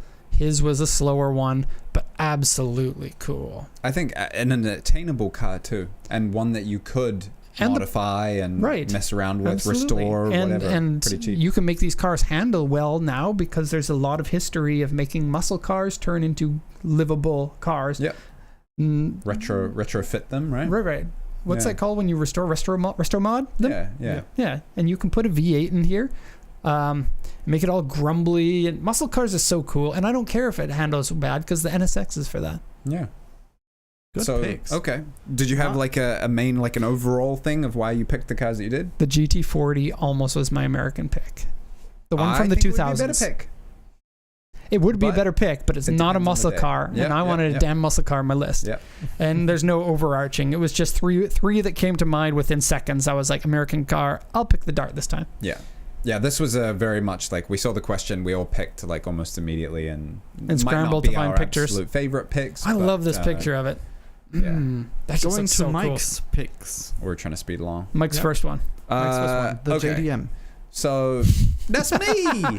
That's the car you own. This isn't Yeah. your car, but this is the car you Right. own right now. Yeah. So you've already got one of 3 checked off. Yeah, I'm making my way through my list. The other 2 I probably will never have. But so when I picked my list, I thought I was imagining these are the only 3 cars I'm allowed to have. That's Mugen. That's Wagon. That's your front bumper. Oh yeah. Lip. Oh yeah, big time. I thought I need something that I could daily drive and that would be a little practical. 4 doors is good for that. I need something. Well, I'll go over the other 2 later. There's one car that I would just always have. But I really love my car right now. I do not want to get rid of my car. So for my JDM pick, it is my car that I have right now. Wait a second. Is that an actual car or is that a I think model? that's a model. That's a model. Yeah. Oh, that's my fault. I picked that picture. Yeah. Dum dum dum. But When I still, see it on the it's cool. bigger screen, I'm like, wait a second. Yeah. The door mirrors don't look like that. The Euro car. Okay, your car. Yes. Ferrari F50. This Oh, is I just a realized this LM, one. I think. This one here is the road car. It's a race car, Race like car. the hard top with everything. Wouldn't have that one, obviously, but this is my number 1 favorite car of all time. The F40 can suck it. I don't care who you are.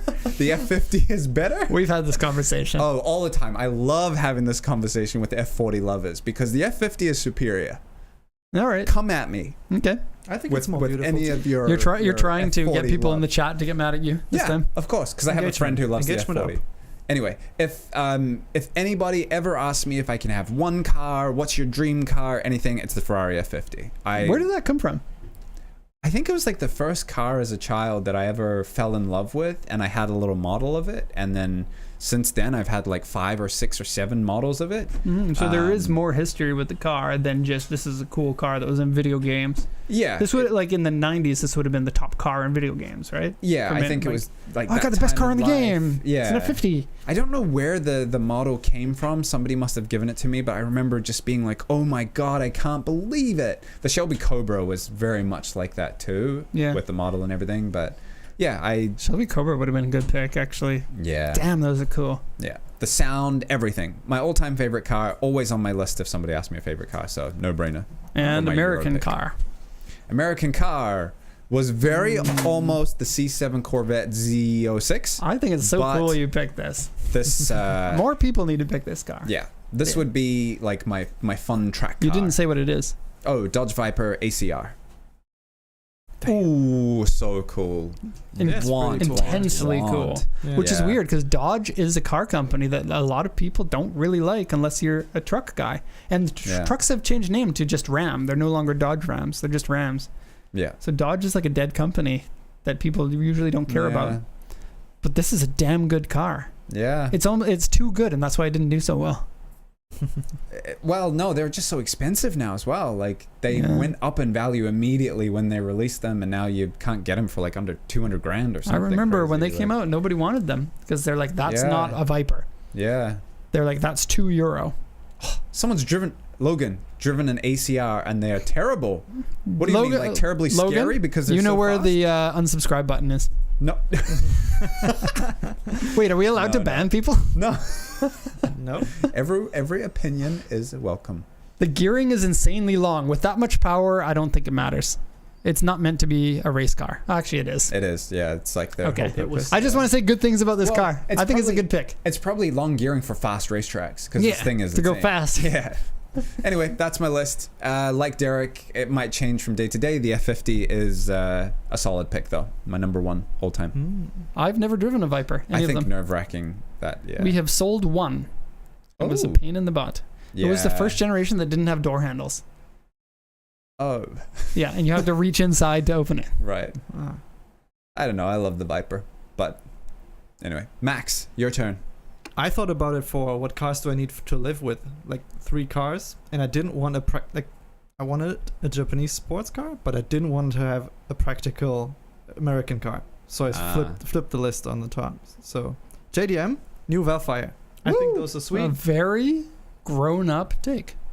I think they're so cool. I would slam it to the ground on air suspension with big wheels and just roll around like a ball. Oh, I was about to say, do you have an announcement? Are you planning kids? What's going on with your life situation? But then you said slam it and gold wheels. So cool. I think those look sweet. And every Yeah, time I see I one, think I'm so like, too. I would love to go on a road trip inside of your brand Yeah. new Velfire. That no, would be you sick. need to drive. I want to be in the back. The back is Can we take turns at least? Oh I wanna yeah, be in the back get too. the executive lounge with those amazing seats. Yeah. Yeah, so that's Swagger the wagon. JDM pick. I would like to have a lot of different JDM cars though, but You're the only Unfortunately. one who had a practical pick. We just But picked dumb FD2 sports is cars. totally practical. How dare Sure, you? yeah. Okay, Yeah. I'm the I only could one have who's an picked idiot. the Altezza too, Thank but Yeah, I'll think the Altezza would have been a good pick. Anyway. German car, European car boy. should be a no-brainer. GT4RS. I think No those are brainer, sweet. hey? I Yeah. think they're sweet too. It's got to be a Porsche for the German. Yeah, pick. I was going to say there's no way. Yeah. Look, he didn't say a Euro. He said it's a German car. It must But be a German car and it must be a Porsche. You picked the Cayman over the 911. Because I've driven both, and the mid-engine does more for me. Ooh. There you go. Yep. Spoken by a man with experience. I have heard that a lot of people, journalists, say the Cayman GT4 is the one to get Mm. because you can't argue with the mid-engine. Yeah. Yeah. A little bit of understeer, but You need Hey. that, otherwise you're going Yeah. into the wall with. Yeah. Oversteer. and then, Mid-engine cars often have understeer. It's a character trait of them. and then American choice. I didn't really know, but a car that tickled my brain for a long time is the 64 Impala. I think they're so cool. We picked a stupid picture for this one just because it's funny. yeah. Stupid. But like, you don't want one with like the tiny wheels and the hydro I don't know. suspension I or could things. I could do both. But you But want it's the gotta be a- convertible it's gotta in be a drop particular. top. Convertible. I had a friend just out of high school, and he had one of these. When I think about that, I'm like, how did he afford the gas? And then I realized that was a different time when gas wasn't so expensive. I think Yeah. it was like a 6.6 liter or 7 liter Yeah. engine. Nowadays, I would be like, Well, he didn't have any money for gas. He was always asking other people to give him a ride. oh, I don't know Wow. where he got it for. Honestly, he was in our friend group. He wasn't somebody that I would ever hang out with unless he was at places. okay. Sorry if you're watching that. Derek didn't like you. His name is Paul. Ouch. There were Okay. two Pauls in our friend group. Let's and there was, continue yeah. some questions because Okay. His last name was... extremely over time. Yeah, that was a good question. We had fun doing it. I love Yeah. that. Bumpinit was asking, is Mike allowed to come into the office with zip off pants? Thank you. I okay. appreciate this question. On Friday, yes, but you're not allowed to unzip them. And No. you have to put on raver music every time that you're wearing them. Okay, now it's more of a yes. I don't know how to say this name. Banpinet? Banpinet? That's not a Bumpinets? name, it's a company name. Thank you for being in my corner. Derek will eventually allow me to wear shorts. Over my dead body. Okay, we got chat questions? I'm going through Zip them. up pants. Popular for I actually- 3 years. Yeah, I had zip 1 up year. pants. That was not a good idea. I Whoops. had them, but never unzipped them. I By the- unzipped them once and was told that was super dumb. Yeah, This didn't is do the that first often. live stream where I cannot scroll up to all of the chat. So the chat this time was extremely active. You So need to there's be a taking cutoff? notes when you see a good one come in. Yeah. We will take notes. Because next our time. chat is off the hook now. Yeah. People are chatting so much, we're going to Yeah. get the best engagement. What We are just- some... Oh, sorry. Go ahead. I was What going are to say some something hot dumb. imports from 2013? ZN686. That's the only one. Max is biased. 2013? No way. GRB STI. Hot imports. Oh. Hot imports don't have to be JDM cars, though, do they? Like No. hot cars to import. Yeah. I think a bigger topic for that one. But I think that we all agree that Miata is Look at the most recent comment. Nothing cool about unzipping your pants, unfortunately. also like shout out I to don't Paul. know about that. Nothing cool about unzipping your pants. Yeah. I mean, Depends on the situation. or which zipper we're talking about. I'm talking about back pockets, man. There are Yeah. pants with back pocket yeah. zippers, right? I wear cargo shorts. Would you say the Toyota Crowns are still affordable compared to the other cars on the hero list? There are a I feel lot like, of yeah. Toyota Crowns, so it's hard to say. Yeah. But I would say that the Toyota Crowns with the 1JZ, the turbo inline 6-cylinder ones, they're in the unaffordable price now when they used to be Yeah. pennies. You used to pick them up for $800 to $2,000 all day long. And now they're all Athlete V's. $8,000 and $10,000. Yeah. Still great cars. Still arguable that it's worth that amount, especially in the USA where they can be the cool JDM. Yeah. Put it on nice wheels. They look great on nice wheels. I feel like the non-turbos are not too expensive and they're still fantastic. You can get the wagons too. Wagons Yeah. are great. Still And, get the 1J. and the 1J FSE, the later model ones, they have the direct injection. They're actually still pretty good, pretty fast engine. Okay. Mm-hmm. Yeah. Do you guys want to do politics? No. Nope. Hard rule, no politics. I remember somebody Except for when I asked about screw the up. Evo 9 wagon in particular Yeah. was asking about that. Any thoughts? Oh, absolutely adore that car. If it Yeah. were a different day, that might be my JDM pick because I Yeah. like it so much. I just think it's absurd that Mitsubishi, the company that was struggling, was like, and we'll make a wagon of our Evo, the car that doesn't make us any money. Yeah. So cool though. Wide body, 6-speed manual. Most of them were automatics, honestly, but you could get the 6-speed manual in them. And the best version of the Evo 9. Yep. So cool that they Yeah. made that. They're up in price a lot nowadays and they're hard like to 4 million find. yen. Yeah, but insanely cool. Maybe one of the coolest wagons ever. We sold a bunch when they were 700,000. Yeah. Sorry, I keep bringing that up. I just No, want to turn the knife a bit. Was the political question about tariffs? Yes. Then it's okay. Yeah. That's Do we not- know if that's the not new- political. This is a fact of the industry. Okay. No political question. Do we know if new incoming 25% US tariffs on Japan will affect used car imports?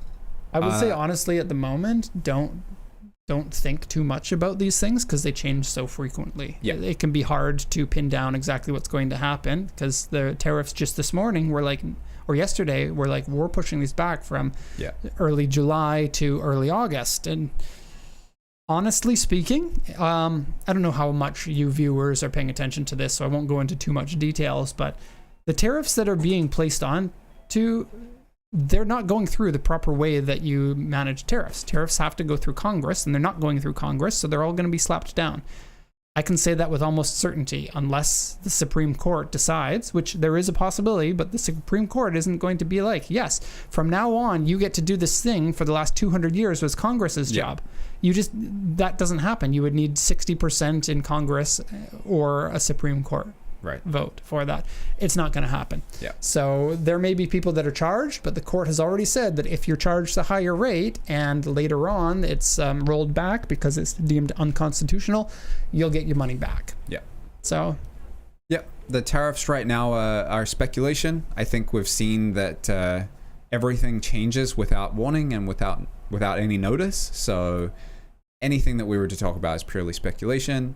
And there is a lawsuit going through, I don't know, the courts. I will just say, I don't know which courts, but saying that It'll make it to the Supreme Court, no doubt. Nobody in a lower court's they're not going to be happy with the result in a lower court. Right. So there's a lawsuit going through now, which is saying that they don't even have the power to put tariffs in place, so they're illegal. The tariffs. Right now, so, it's at who only knows? one level below the Supreme Court. It's in a federal customs court. Yeah.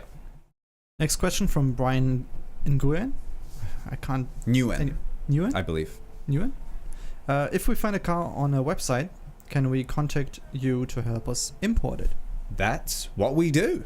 That is, we are not just cool JDM show hosts. We are car exporters in Japan. In fact, the cool JDM show host part of our day-to-day activities is about this much, and the car Except for exporting yesterday for me. is about this much. Yeah, except Yeah, yesterday. I spent like 6 hours yesterday compiling that list of cars. Yeah, we are car exporters in Japan, so if you find a car on our auction tool, absolutely contact us. You need to set up an account. You need to make sure you know what you're doing. We'll help you understand all the processes and everything. I wonder if the question was like, I know you guys do auction cars, but do you also do dealer cars? Oh, if it's dealer cars, if that's the question, then yes. If you find a car at a dealership within Japan, we can try to purchase that for you. Some dealers don't want to sell to us. Some dealers want to sell to people in Japan who are going to do servicing and maintenance and join their car club and be their best friend. But most of the time, the dealers are okay to sell to us, and we can export the car to you. Do you import motorbikes? We do not import motorbikes. We do This is not a fun export motorbikes. Are you sure that question Right. was in the chat? No. Somebody's just trolling us. Oh, yeah, we know. They were trolling. Somebody asked them. Yeah. Tony says, how did the Lancer Evo not make it into the list? I did. agree. I think if I were to pick my own top 10, the Lancer Evolution and the WRX would have been in that list. But it's hard because then you have to kick something out, and all the ones that were in the list, Yeah. were pretty high up. Especially since the Skyline got split into 4 different cars, basically, the Yeah. GTRs. I think the cool factor of those cars held them back a little bit. Like, I think arguably they're not as cool as an NSX, a GTR, a Supra, an RX-7. Yeah, hard to say. Like, if you were a fan of rally? Right, yeah, it depends on what kind of class you come from. But affordability-wise, they would have shot way up because they're absolutely affordable. So if that's your hero car, it is much more affordable They than were many of the others. one of the hero cars in Fast and the Furious 2 and one of the hero cars in Tokyo Drift. Yeah. Right? Yeah, Yeah. true. We Not- do not not the have STI, though. more questions. What the heck? but Nobody wants to also- know which rides I'm going on in Disneyland. So nobody wants to know Nobody that, but cares it's about your Thunder Disneyland Mountain and Space Mountain. Everyone's just sad and upset that you get to go to Disneyland and nobody else. Does anyone else go to Disneyland today? Probably not. You're the only one. How does it feel to be cooler than everyone else? Pretty damn good, honestly. Pretty excited.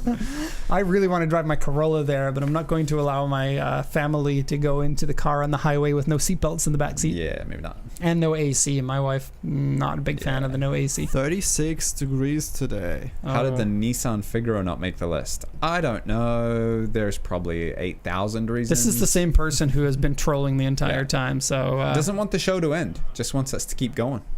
Respect for that. We appreciate it. I'm surprised he doesn't have like a #1 chat about it badge. Yeah, I'm who's like- number 1 right now? top fan is Cobra 281. Yeah. How?